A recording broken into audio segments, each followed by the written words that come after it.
សូមគោរពនិងសូមជម្រាបសួរទស្សនិកជនបាទជម្រាបសួរសិស្សច្បងជម្រាបសួរសិស្សប្អូនបែកមករយៈអូយនឹកដល់នេះនឹកសិស្សច្បងមែនអីនឹកមែននឹកខ្លាំងហ្មងខ្លាំងហ្មងហ៎បាទហើយជាពិសេសនោះទៀតសិស្សច្បងនឹកដល់កម្មវិធីកំណប់អារម្មណ៍ក្នុងវគ្គទំព័រនៃជីវិតតើតារាកិត្តិយសរបស់យើងនៅក្នុងសប្តាហ៍នេះនឹងបង្ហាញជូនជាពិសេសនឹងមានជីវប្រវត្តិយ៉ាងណាបាទនឹកដល់កំណប់អារម្មណ៍ក្នុងវគ្គ Star Show តើការសម្ដែងរបស់តារាកិត្តិយសរបស់យើងចានឹងបង្ហាញជូនលោកអ្នកអ្វីខ្លះបាទចង់ដឹងកំណប់អារម្មណ៍ក្នុងវគ្គជីកកោះបាកកកាយនឹងស្រាយរាល់អានកំបាំងរបស់តារាកិត្តិយសនិងត្រូវជីកកោះបាកកកាយនៅក្នុងវគ្គនេះហើយថែមទាំងចង់ដឹងកំណប់អារម្មណ៍ក្នុងវគ្គកំណប់នៃបទពិសោធន៍តើតារាកិត្តិយសទាំងពីរនឹងមានបទពិសោធន៍អ្វីខ្លះយកមកចែករំលែកដល់ទស្សនិកជនទាំងអស់គ្នាបាទទាំងអស់នេះជាផ្ទាំងទស្សនីយភាពដែលនាំមកជូនទស្សនាដោយមន្ទីរព្យាបាលធ្មេញដួងសិទ្ធមន្ទីរព្យាបាលធ្មេញដួងសិទ្ធតាន់បណ្ឌិតមានបទពិសោធន៍យូរឆ្នាំមានក្រុមសិលធម៌ល្អឧបករណ៍ទំនើបមានដកដាក់ធ្មេញពុតធ្មេញនិងដាំបង្គោលក្នុងឆ្អឹងធ្វើធ្មេញឲ្យសមន្ទីរព្យាបាលធ្មេញដួងសិទ្ធស្ថិតនៅខាងលិចឈៀងខាងត្បូងផ្សារទំនើបសូរិយាសូមបង្កើនស្នាមញញឹមនិងភាពជឿជាក់ជាមួយមន្ទីរព្យាបាលធ្មេញដួងសិទ្ធសម្លេងអនាម័យ Gaga សម្លេងអនាម័យ Gaga ត្រូវបានទទួលស្គាល់បញ្ជាក់គុណភាពពីស្ថាប័នប្រទេសសិង្ហបុរីចិនហុងកុងនិងវៀតណាមហើយថែមទាំងបានឆ្លងកាត់ការពិសោធន៍ធ្វើតេស្តពីស្ថាប័នជំនាញពីប្រទេសទាំងនោះបញ្ជាក់ពីគុណភាពល្អស័ក្តិសមសម្រាប់ស្ត្រីប្រើប្រាស់បានគ្រប់កលៈទេសៈ Gaga ស្ដើងរឹបស្និទ្ធងាយស្រួលយុវវ័យទទួលបានអារម្មណ៍ត្រជាក់គ្រប់ពេលវេលាកាន់តែជឿជាក់ Gaga ស្រស់ថ្លារាល់ថ្ងៃសម្លេងអនាម័យ Gaga ជាផលិតផលរបស់ក្រុមហ៊ុន Angel Trading Co Ltd អាចទំនាក់ទំនងបានតាមទូរស័ព្ទលេខ023 66 66 137សម្លេងអនាម័យ Gaga ថ្មីយុវតីទទួលបានអារម្មណ៍ត្រជាក់គ្រប់ពេលសហការឧបត្ថម្ភដោយសន្តាគារនិងភោជនីយដ្ឋាន Hai Bar 7 Heaven សន្តាគារនិងភោជនីយដ្ឋាន Hai Bar 7 Heaven សូមស្វាគមន៍7 Heaven មានបន្ទប់ស្នាក់នៅសាលប្រជុំនិងអាងហែលទឹកពោពេញទៅដោយផាសុកភាពនៅជាន់ទី7និងទី8មានភោជនីយដ្ឋាន Hai Bar មានមុខម្ហូបឆ្ងាញ់ៗតម្លៃសមរម្យអាហារពេលព្រឹក free កាហ្វេទឹកកក1កែវអាហារថ្ងៃត្រង់ free ហែលទឹកហាត់ប្រាណអាហារពេលល្ងាចសម្រាប់សុភាពនារីដែលមកពិសាអាហារនិងស្ដាប់ភ្លេងនៅ Hai Bar និងទទួលបានស្រាក្រឡុកដោយឥតគិតថ្លៃចាប់ពីម៉ោង6ដល់ម៉ោង8យប់ភោជនីយដ្ឋានមានទទួលរៀបចំពិធីខួបកំណើតនិងពិធីជប់លៀងផ្សេង7 Heaven ជាឋានសួគ៌របស់លោកអ្នកដែលមានទីតាំងស្ថិតនៅទល់មុខនៅមន្ទីរពេទ្យបង្អែករាជធានីភ្នំពេញដូច្នេះលោកអ្នកប្រកាសជាចង់ជ្រាបថាតើកំណប់អារម្មណ៍នៅក្នុងសប្តាហ៍នេះនឹងបង្ហាញជូនពីជីវប្រវត្តិរបស់តារាកិត្តិយសរូបណាសូមអញ្ជើញទស្សនាដោយតទៅកំណប់អារម្មណ៍ទំព័រជីវិតនិយាយរឿងពិតតារាកិត្តិយស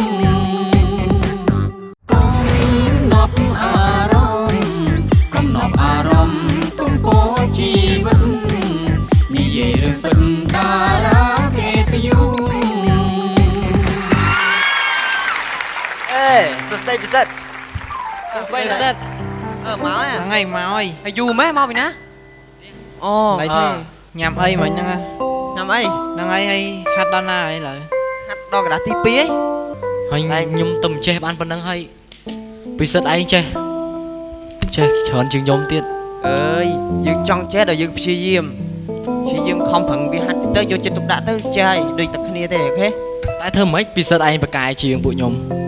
យើងប្រឹងអនុវត្តវានៅផ្ទះទៅយើងស្រាវជ្រាវវាបន្ថែមខ្លួនឯងទៅវាឆាប់ចេះហ្នឹងហើយបាទហ្នឹងយើងទៅតោះឥឡូវសាកសមចូលគ្នាមើលមិនដែរ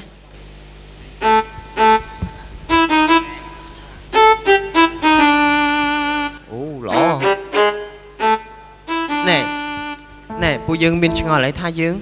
មកជុំគ្នាយើងលេងភ្លេងបងប្អូនល្អណាស់ល្អបងប្អូនខំមកហាត់នៅភ្លេងដូចជាវីយូឡុងអូល្អណាស់ប៉ុន្តែជាពិសេសដែលប្អូនសុពិសិដ្ឋនេះអូ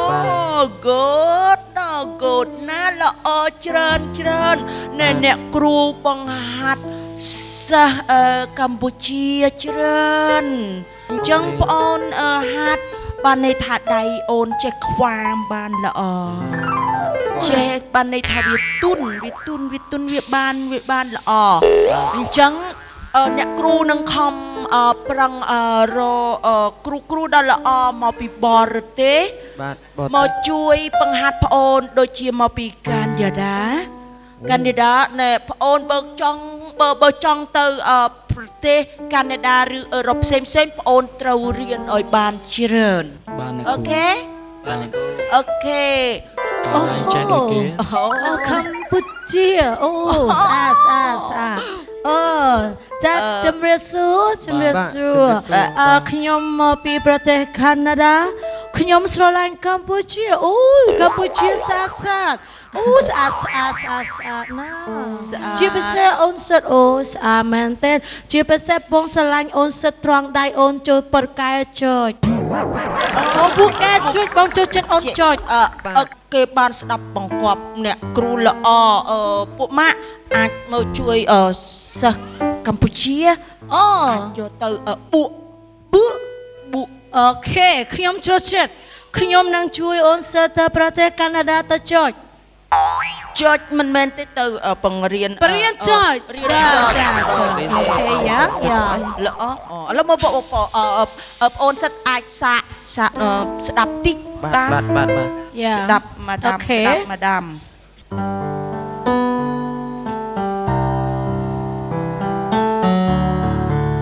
ឃើញទេបាត់កំណប់អារម្មណ៍ល្អណាស់ពួកម៉ាក់អើយ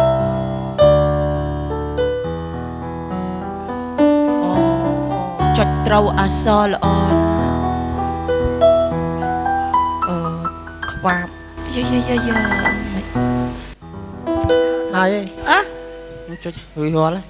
យ៉ា ល្អច្រើន យ៉ា អូនសិតអាចទៅជាមួយម៉ាដាមបាន ទៅប្រទេសកាណាដាជាមួយបងតែនៅពេលដែលអូនទៅប្រទេសកាណាដាអនាគតអូននឹងផ្ទុះដោយក្របបាត់យ៉ាដើម្បីយ៉ា អូខេអញ្ចឹងខ្ញុំទៅរៀបចំបងប្អូនអាចទៅសម្រាកសម្រួលអេរិយាបថទៅងូតទឹកទៅអ៊ីតបាយអូខេទៅចោះ បានអ្នកគ្រូ អូខេយ៉ាទៅ អូខេ see you អូខេ thank you see you see you when you see me no what មានយោបល់អី ខ្ញុំអត់មានយោបល់អីទេអីតែខ្ញុំចង់ទៅសួរចិត្តម៉ាក់ប៉ាខ្ញុំទៀតអ្នកគ្រូ ប្អូនសិតល្អ បាទ មុននឹងទៅណាជំរាបម៉ាក់ប៉ាឲ្យទោះបីយើងធ្វើដំណើរទៅណាត្រូវជំរាបគាត់ឲ្យដឹងដើម្បីយើងធ្វើដំណើរទៅឲ្យបានល្អ បាទ អូខេប្អូនទៅសម្រាប់ពុកម៉ាក់ទៅថ្ងៃនេះឲ្យយើងរួម ចឹងអ្នកគ្រូខ្ញុំជំរាបលា ចាអូខេបាយបាយ បាយ អូខេពួកម៉ាក់ខ្ញុំទៅអូទេវិញសិនហ៎ no តែ eat right អូខេ អូខេយ៉ាម៉ាក់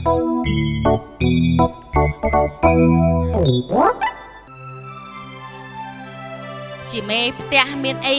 កាវបកាងារជូតបោសដាំស្លនឹងទេព្រោះថាជីវិតជាប្រពន្ធអ្នក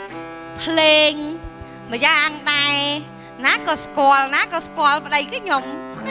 ឲ្យតែតខនប្តីខ្ញុំហ្នឹងឯងសប្បាយចិត្តហើយកូននោះក៏វាស្ដាប់ប្រកបជូតផ្ទះជូតសម្លេងឲ្យហើយអញ្ចឹងទៅស្អាតបាតមកដាំស្លណាហេ ម៉ាក់អើយ វាមិនកូនហើយវាមិនវាមានរឿងអីកូន ម៉ាក់វា មិនអុយវាមិនកូនគាត់អាចចោលចាប់ហ៎ហ៎ អីទេម៉ាក់ អុយគាត់អាចកាត់អីទៅពេទ្យ កាត់អីទេ ទៅពេទ្យកូនទៅពេទ្យ ទៅពេទ្យស្អីអត់កាត់អីទេ ហើយបើមិនកាត់ស្អីទេហឡត់មកម៉ែស្ទឹង ខ្ញុំអ្នកគ្រូភ្លេងតែខ្ញុំតែរៀនរាល់ថ្ងៃហ្នឹង គាត់ពេញចិត្តខ្ញុំ អ្នកគ្រូតែខ្លួនឯងទៅរៀននៅសាលារាល់ថ្ងៃហ្នឹង ហ្នឹងហើយ គ្រោះថ្នាក់អីគ្រោះថ្នាក់ គ្រូទៅណាក់ទេ អត់គ្រោះថ្នាក់ទេលោកអើយឃើញនៅមុខសោះ គ្រូទៅណាក់ទេម៉ាក់អើ អ្នក យ គ្រូកញ្ឆយហ្នឹងមែន មែន អ ទេ ើយឃើញនៅមុខសោះទំទិញដីទិញអីហើយឥឡូវស្រាប់តែទៅជាឈឺលោក គាត់ពេញចិត្តខ្ញុំគាត់ចង់ឲ្យខ្ញុំបួសទៅកាណាដា ហ៎ចោលកូនឯងទៅបួស មិនបួសទេបួស ស្អី ទៅបួសទៅរៀននៅស្រុកគេនៅស្រុកកាណាដា អាស្អីគេបួសហ្នឹង អាហារូបករណ៍ម៉ាក់ អូយសិតតែសិត ហើយក៏មិននិយាយថាម៉ែអើយខ្ញុំបានអាហាររូបករត់មកតែហេតុតែហក់ឯងនេះចង់ដាច់ខ្យល់ឯភ័យ ធ្វើមិនបើ អូយចាំឲ្យកូន ឥ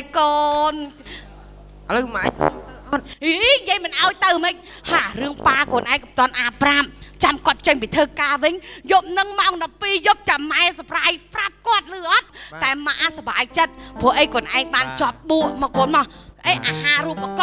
បាទអាហាររូបក សប្បាយចិត្តអញ្ចឹងអត់អីទេចាំម៉ាក់ធ្វើម្ហូបឲ្យឆ្ងាញ់កូនណាមានអីស្រមកជូរដាក់កាពឹសមកកូនមក តោះយើងពីពោះហើយមកហ្នឹងនេះមើលបទចម្រៀងថ្មីតែត្រៀមថតខារ៉ាអូខេបទថ្មី ចាបងហើយតួខ្ញុំមួយណាបង នេះតួនឹងត្រូវប្លង់ថតនៅក្នុងវត្តដឹងចំណងជើងបទអីអត់ បទអីគេបង សឹកគូព្រោះស្នេហ៍ អូហើយចូលតួប្រុសណាគេបង ហ្នឹងឯងកំពុងតែគិតមើលទៅគ្មានពីណាទេក្រៅពីស៊ូនពិសិដ្ឋទេព្រោះនេះសម្រួលតន្ត្រីអូខេនេះសម្រួល ចឹងអរគុណណាស់បង បានអញ្ចឹងត្រៀមខ្លួនណាហើយថតអាទិត្យក្រោយ អរគុណច្រើនបងជំរាបលាចា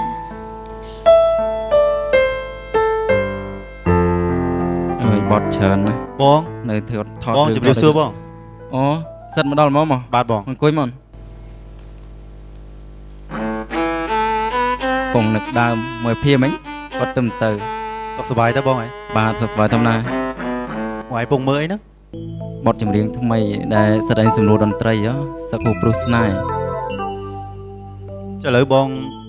គិតគូចេញថត MV ថ្ងៃណាហើយបង គិតថាសប្តាហ៍ក្រោយហើយឥឡូវមានបងយកសិតឯងដើរតួហ្មងមិនដែរថតកើតដាក់មួយបទហ្នឹងបើសិនជាចេញមកគឺល្បីហ្មង ប៉ុន្តែបងជឿជាក់លើខ្ញុំថាខ្ញុំអាចសម្ដែងបានដែរបង ខ្ញុំជឿជាក់លើសិតឯង ខ្ញុំស្រឡាញ់យូរហើយហ្នឹងបងបើសិនជាបងឯងផ្ដល់ឱកាសខ្ញុំអញ្ចឹងបាទសប្បាយចិត្តទេបង តែក៏មកត្រូវកោសក់បទហ្នឹង កោសក់បង បាទមិនដែរ មិនជាបញ្ហាបងទោះបីជាកោសក់ឬក៏យ៉ាងណាទៀតក៏ខ្ញុំអាចថតបានព្រោះថាខ្ញុំស្រឡាញ់តាំងពីទូចមកដែរបង បានអត់សិតឯងមានចិត្តអំណត់អត់ធ្មត់ហើយហ៊ានលះបង់មកបទនឹងចេញមកគឺល្បីហ្មងបើសិតឯងលេងអានឹងបានល្អថត MV សឹកគូព្រោះស្នេហ៍បានល្អហើយយើងនឹងមានរឿងមួយទៀត រឿងបងរឿងអីគេបង ឆៅពូកេងកង និយាយមែនទេលេងបង និយាយមែន បើសិនជាបានអញ្ចឹងមែនខ្ញុំសប្បាយចិត្តខ្លាំងបងព្រោះថាខ្ញុំប៉មកតាំងពីទូចថាចង់មានឱកាសថ្ងៃហ្នឹងបើសិនជាបងផ្ដល់ឱកាសខ្ញុំម្ដងហើយម្ដងទៀតខ្ញុំសប្បាយចិត្តនឹងធ្វើឲ្យបានអស់ពីសមត្ថភាពខ្ញុំបង អញ្ចឹងទុកចិត្តបទហ្នឹងថាក្រុមកោសក់ណា បាទបងហ៊ានកោបងបាទ បាទ បងនិយាយអញ្ចឹងអាបទសឹកគូព្រោះស្នេហ៍ហ្នឹងឲ្យខ្ញុំថតជាមួយតួស្រីម្នាក់ណាដែរបង ដូចសុភា អូបាទខ្ញុំស្គាល់គាត់បាទ គាត់យកប្រូលយកប្លង់អីទៅមើលអីមិញអញ្ចឹងត្រៀមខ្លួនណា បាទបង ថតសប្តាហ៍ក្រោយអី បាទអញ្ចឹងខ្ញុំនឹងយក script នេះទៅមើលបងណាបើសិនជាមានបញ្ហាអីខ្ញុំជឹងមកអីយ៉ាងណាខ្ញុំនឹងសួរបងតាមក្រោយ បាទ បាទ អរគុណ អញ្ចឹងឥឡូវខ្ញុំចង់ជម្រាបលាបងឯងសិនណាបងណា បាទ បាទលាសិនណាបង អរគុណច្រើន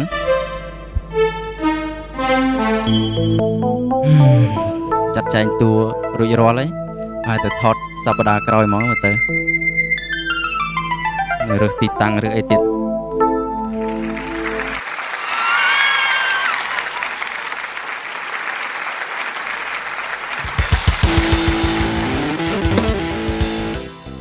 ចាស្វាគមន៍តារាកិត្តិយសរបស់យើងនៅក្នុងសប្តាហ៍នេះគឺលោកសួនពិសិដ្ឋចាដែលមិនត្រឹមតែជាអ្នកការនិពន្ធបទភ្លេងហើយឥឡូវនេះវិវត្តទៅជាតារាចម្រៀងខ្លួនឯងទៀតចា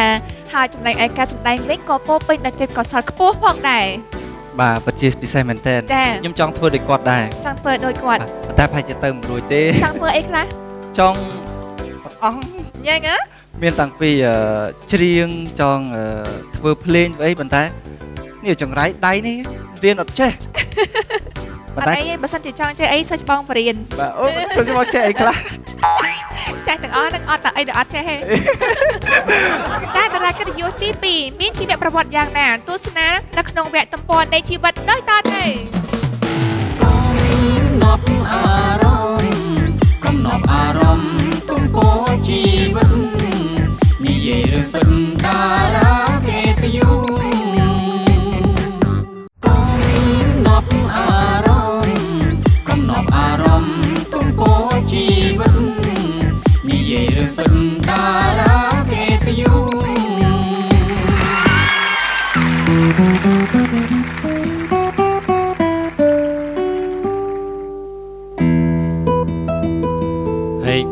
วันนั้นเซลมันไม่นะตอนนึกการนั้นเชียงพลิ้วกับพลิ้วไหมเชียงพี่มันพลิ้วมันไอ้อัดปรังหัดอัดปรังเรียนไอ้ซอเชียงครูนายพลิ้วอันนั้นพลิ้วติด ខ្ញុំសុំទោសបងខ្ញុំមានចេតនាឯង ไอ้มือก็ม้อยคุดชั่วโมงปุ้ยมือเชียงเอาถือตรงไอ้ถือไอ้เนี่ยมีตรงมีบอกไปทำถือนะก็ม้อยพลิ้วหรือก็ม้อยพลิ้วสตือทำไมไปถือขนมตรงมาเขียนนะเซลมันเนี่ยมาเขียนเป็นแทนมั้ง เอ้ยปีเนี่ยบองปอนนึงลือแต่ใจขี้เนี่ยโบกบะดอนจะแขนบายให้แบบเมียนหึงไอ้เฮ้ยได้ไอ้ปอนเธอไอ้อะเมียนหึงไอ้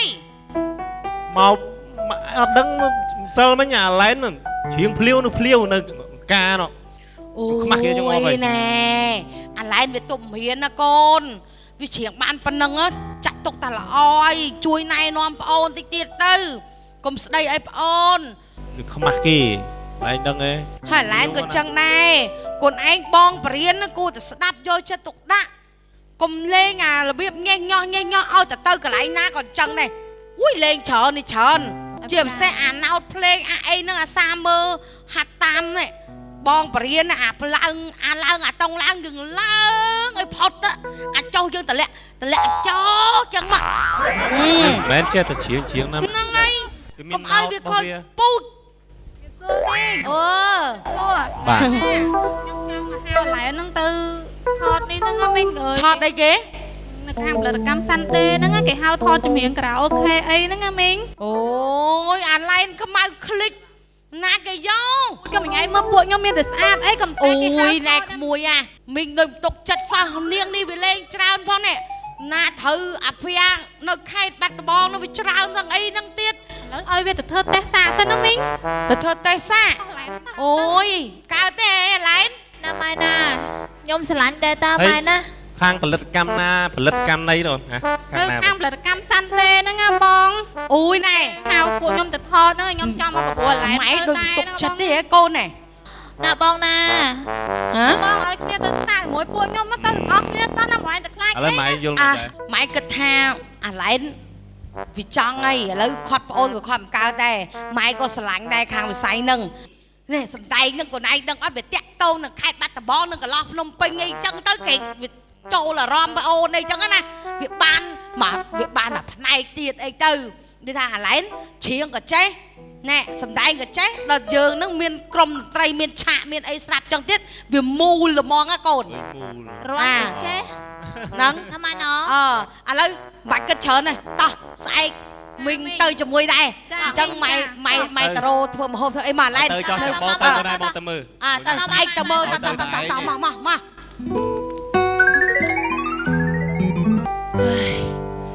មកដល់ខេត្តបាត់ដំបងមកជប់ហើយឥឡូវហ្នឹងដេកគិតដើរក៏គិតសំបីតែចូលហាងកាទៀវគេក៏គិតពេលដែលហូបម្ដងគិតថានៅក្នុងពេលហ្នឹងពេលដែលសម្ដែងយើងត្រូវរើសអត់ត្រូវយកពីខេត្តណាក្រៅពីខេត្តបាត់ដំបងហ្នឹងទេរើសតាំងពីតួសម្ដែងតួតារាចម្រៀងយើងត្រូវមើលគ្រប់លក្ខណៈឥឡូវហ្នឹងខ្ញុំដើររើសប៉ុន្តែផ្សព្វផ្សាយអីព្រោះថាចង់យកយើងថតការ៉ាអូខេហ្នឹងឲ្យនៅក្នុងក្រុងខេត្តបាត់ដំបងហ្នឹងម្ដងព្រោះថាឲ្យវាសមប៉ុន្តែរើសដូចមិនបានសោះ បង អូចាអូន វាសួរបង ចាមានសួរអូនចានឹងសិតតបងបានប្រកាសហើយព្រោះថាបងត្រូវការឬអ្នកខេត្តបាត់ដំបងតែម្ដងដើម្បីថតនៅក្នុងការ៉ាអូខេផលិតកម្មរបស់បងចាព្រោះថាបងអត់យកមកពីទីកូនទេចានិយាយចំទៅសិតតអ្នកបាត់ដំបងពិតហ្មងកើតលើក្រេពេទ្យបាត់ដំបងហ្មង3នាក់ហ្នឹងចាឥឡូវសួរបន្តិចណែប្អូនស្រីខាងនោះឈ្មោះអីអូនអូនធ្លាប់សម្ដែងសិល្បៈអីអូនអូពេញខ្លួនមកងអត់កេះសុំទោសសុំមេតាមីងបាត់មាត់សិនណាមីងណាចាចាប់អូនស្រីឈ្មោះអី ខ្ញុំឈ្មោះវិនបង អាវិនអាយុប្រហែលហើយអូន18ឆ្នាំចាណែកូនមីងហ៎អត់ទេអ្នកចិត្តខាងពួកម៉ាក់កូនខ្ញុំអាយុប្រហែលកូន 26បង 26មកក្មេងមិនមែនអាយុច្រើនក្មេងស្អាតប៉ុន្តែប្អូនធ្លាប់ចូលសិល្បៈអីធ្លាប់ចូលប្លុកយូរហើយចូលសម្ដែងចាមីងដឹងអូជគាត់ធ្លាប់មកកប់ពួកម៉ាក់កូនខ្ញុំចាខ្ញុំអត់ទាន់បានសួរកូនទេអត់ទាន់សួរកូនខ្ញុំទេអត់ទាន់បានសួរទេហើយប្អូនអាចសម្ដែងបានប៉ុន្តែ ផលិតកម្មរបស់មីងហ្នឹងត្រូវការក្មេងស្អាតប៉ុន្តែបងអូនស្អាតទៅចាហ្នឹងស្អាតទៅ កម្ពស់1ម៉ែត្រ7ជាងឯងបងអូនចាកម្ពស់គាត់1ម៉ែត្រ7ជាងឯងចា1ម៉ែត្រ7ជាងព្រោះថាខ្ញុំមើលកែងដឹងមិនមែនដូចមីងទេចា1ម៉ែត្រ1ម៉ែត្រ45អីហ្នឹងទេចាខ្ញុំដឹងថាទេណាចាត្រឹមខ្ញុំរលក្ខណៈ60ជាងចាទៅ65ឬក៏70អូពេលដែរស្រាជំនាន់ខ្ញុំកើតនឹងវាមិនតាន់មានអីទំនើបឃើញក្មួយស្រីឈ្មោះអីឆៃលីដាឡែន កូនខ្ញុំសួរក្មួយស្រីខ្ញុំឆ្លើយជំនួសខ្ញុំម៉ែគាត់ចាហ្នឹងឯងម៉ែប៉ុន្តែណែខ្ញុំឥឡូវសួរថាអ្នកណាដែលមកត្រូវការសម្ដែងកូនខ្ញុំ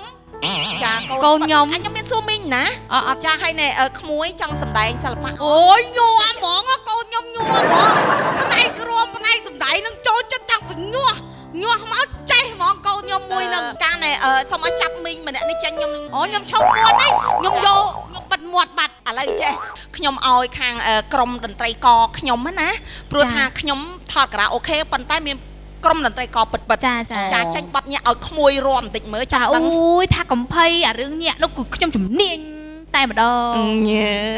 ខ្ញុំរកអាហ្នឹងឯងព្រោះថាបត់ខ្ញុំការ៉ាអូខេវាត្រូវការញាក់ត្រូវការស្លូវាត្រូវការសង់និមងគឺគ្រប់ទម្រង់ទាំងអស់ចារួមតិចមើលធ្វើមិនញាក់តិចមើល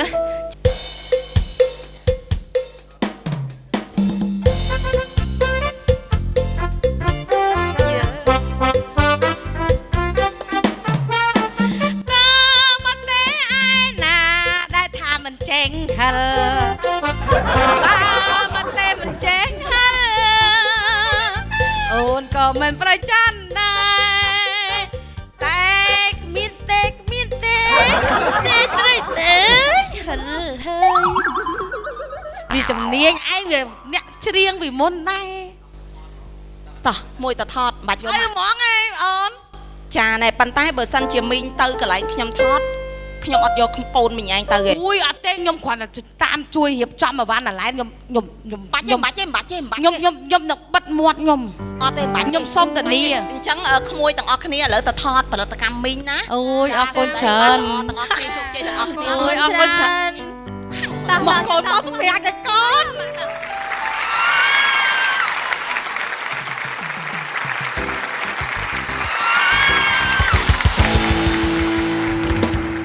តារាកិត្តិយសទី2គឺអ្នកនាងឆៃលីដាឡែនបាទអ្នកនាងគឺជាតួអង្គនារីមួយដែលមានភាពប៉ិនប្រសប់ក្នុងការសម្ដែងឆ្នះឆ្នើមបាទហើយជាពិសេសទូទាំងសាធារណជនបានស្គាល់អ្នកនាងតាមរយៈរឿងមរណៈមេត្តាបាទដែលជាស្នាដៃដឹកនាំដ៏ប៉ិនប្រសប់របស់បងប្រុសហ្វៃសម្អាងផងដែរបាទចាឃើញថាជីវប្រវត្តិរបស់អ្នកនាងឆៃលីដាឡែនក្រុមគ្រួសារក៏សុទ្ធតែជាអ្នកសិល្បៈទាំងអស់អញ្ចឹងបានជាធ្វើឲ្យចាបងស្រីពោពេញដោយសមត្ថភាពឲ្យតែតកតងទៅនឹងផ្នែកសិល្បៈតើអ្នកនាងឆៃលីដាឡែនរួមគ្នាជាមួយនឹងលោកសួនពិសិដ្ឋមានអ្វីបង្ហាញជូននៅក្នុងវគ្គ Star Show ទស្សនាទាំងអស់គ្នាដែលនាំមកជូនដោយសម្លេងអនាម័យ Gaga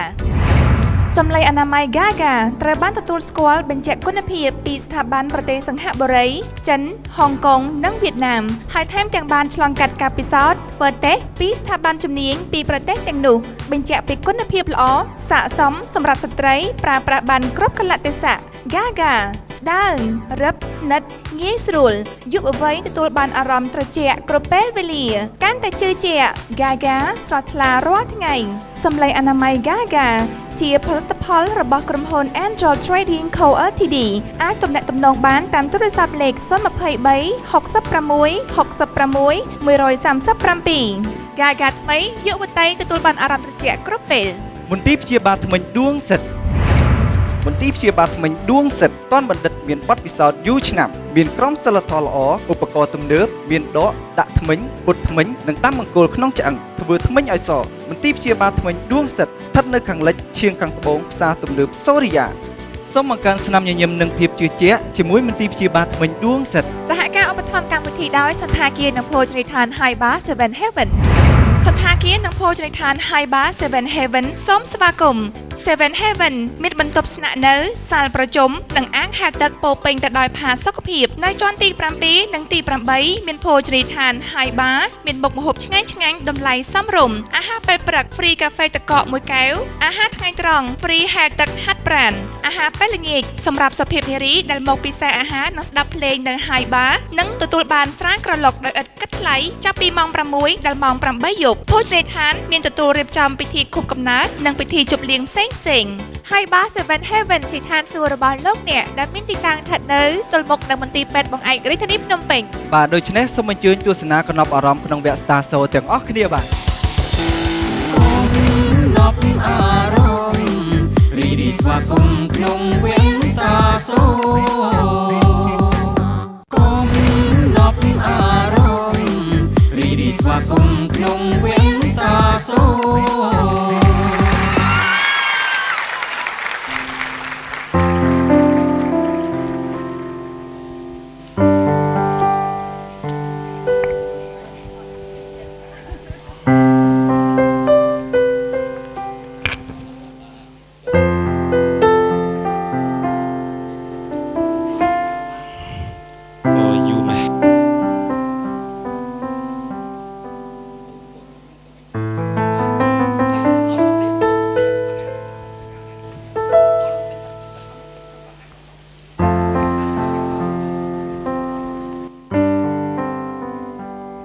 បងសិតចាំខ្ញុំយូរហើយហ៎ ម៉ោងជាងហើយបានទៅមកដល់មកឡើងធ្វើអីគេហ្នឹង online level បងមានការអីហ៎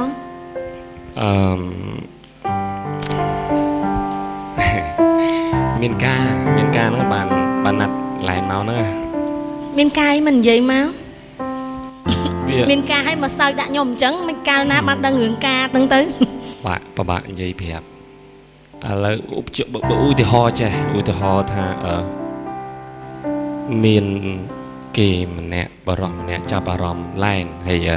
គេផ្ដាំផ្ញើតាមខ្ញុំឡែនហើយគេថាលួចស្រឡាញ់ឡែនយូរណាហើយគេអត់ហ៊ានប្រាប់ហើយចង់ផ្ដាំផ្ញើតាមខ្ញុំហ្នឹងឧទាហរណ៍ហើយគេចង់ចាប់ផ្ដើមចង់ប្រាប់ឡែនថាស្រឡាញ់យូរហើយតែអត់ហ៊ានប្រាប់ម្នាក់នឹងរៀងខ្លាចដូចខ្ញុំដែរខ្លាចខ្ញុំនឹងខ្លាមែនអត់ដូចមិនមែនខ្លាតែដូចចង់ស្តៀងខ្លះពេលខ្លះកាប់ទៅខ្ញុំមិនថាយទេទោះបីជាគាត់ផ្ញើសារតាមបងក៏ដោយប៉ុន្តែអ្វីដែលសំខាន់ខ្ញុំមិនចង់ឲ្យភាពឈឺចាប់វិលមករកខ្ញុំម្ដងទៀតខ្ញុំយល់ខ្ញុំអាចយល់ពីអារម្មណ៍នឹងបានខ្លះដែរឥឡូវចាស់ចាត់ទុកថាម្នាក់ហ្នឹងគាត់មានការយល់ច្រឡំចុះចាំខ្ញុំទៅប្រាប់គាត់វិញប៉ុន្តែចេះទៅបើសិនជាចុះបើម្នាក់ហ្នឹងជាឧទាហរណ៍គេចង់ប្រាប់ដែរតែគេជាខ្ញុំឡែនមានអារម្មណ៍មិនដែរថាម៉េចឧទាហរណ៍ណាបើសិនជាឧទាហរណ៍ថាម៉េចឧទាហរណ៍ថាម្នាក់ហ្នឹងគឺជាខ្ញុំបងខ្លួនឯងមិនមែនចាំបាច់អៀនខ្ញុំទៅអីឥឡូវចេះទៅឥឡូវចេះទៅថាបើសិនជានេះឡែនច្រៀងទៅខ្ញុំលេង piano ខ្ញុំចេះលេងដែរយ៉ាបងចេះលេងចាអញ្ចឹងក៏បានដែរមកលេងកម្លឲ្យឡែនអ្នកច្រៀងចាអូខេនៅខាងនោះអូខេឥឡូវឡើងចាប់ដើមណាច្រៀងអូខេស្នេហ៍ផ្អែមល្ហែមក្រចាំងទ្រឹបដប់ឡើងឲ្យស្រីឈឺផ្សារងតងខាអរឈឺឆ្អែចន់ពេលបានជួបអ្នកថ្មីប្រពិសេសអស់លើអ្នកមុនចិនបាំងតនលងស្នេហ៍មាមេបេះដូងចាំផ្ដើមរឹងមាំលេងញោមលេរអស្នេហ៍ព្រោះមាមេថ្នាក់ធ្លុំស្រីលេងខ្វល់លេងចង់បានអ្វីសុំត្រឹមថ្លៃបានក្បែរសាលបងស្នេហ៍បងម្ដងទៀតតូឈឺក៏ហ៊ីតូស្មានខំប្រងក្រឡងជាព្រៀនមិនហ៊ានលួចស្នេហ៍រូបថ្លៃអូនចង់ប្រាប់បងពេលនេះបងជាមនុស្សថ្មី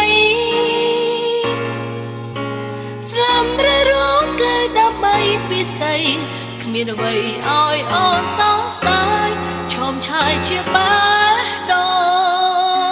ងពេលបងដើរជួមង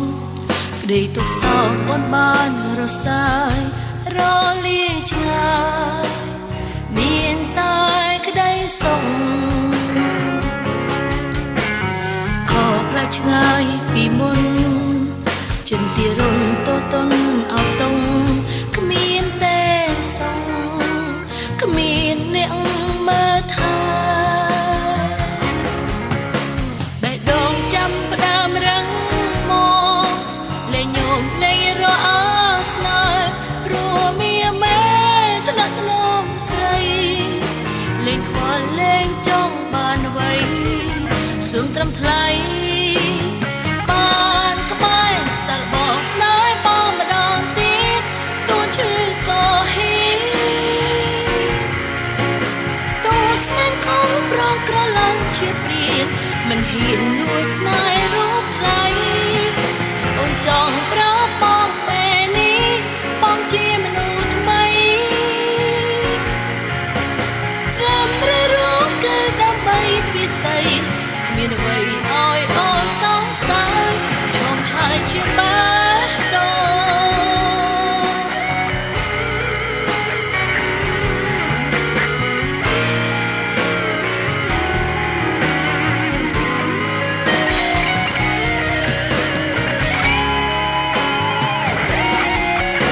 សាល់បងស្នេហ៍បងម្ដងទៀតទួឈឺក៏ហ៊ីទួស្នេហ៍ខំប្រងក្រឡាំជាព្រានមិនហ៊ានលួចស្នេហ៍រូបថ្លៃអូនចង់ប្រាប់បងពេលនេះបងជាមនុស្សថ្មីស្លាប់ឬរងគឺដើម្បីពិសីគ្មានអ្វីឲ្យអូនសោកស្ដាយឈោមឆាយជាបេះដូង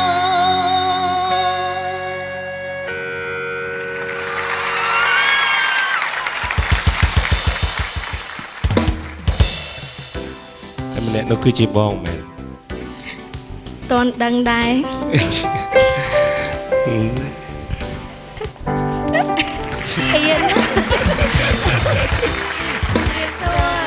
ចាតារាកិត្តិយសទាំងពីរដួងរបស់យើងនៅក្នុងសប្តាហ៍នេះស្វាគមន៍វត្តមានចារបស់បងស្រីឆៃលីដាឡែនចានិងលោកសួនពិសិដ្ឋ ចា ចា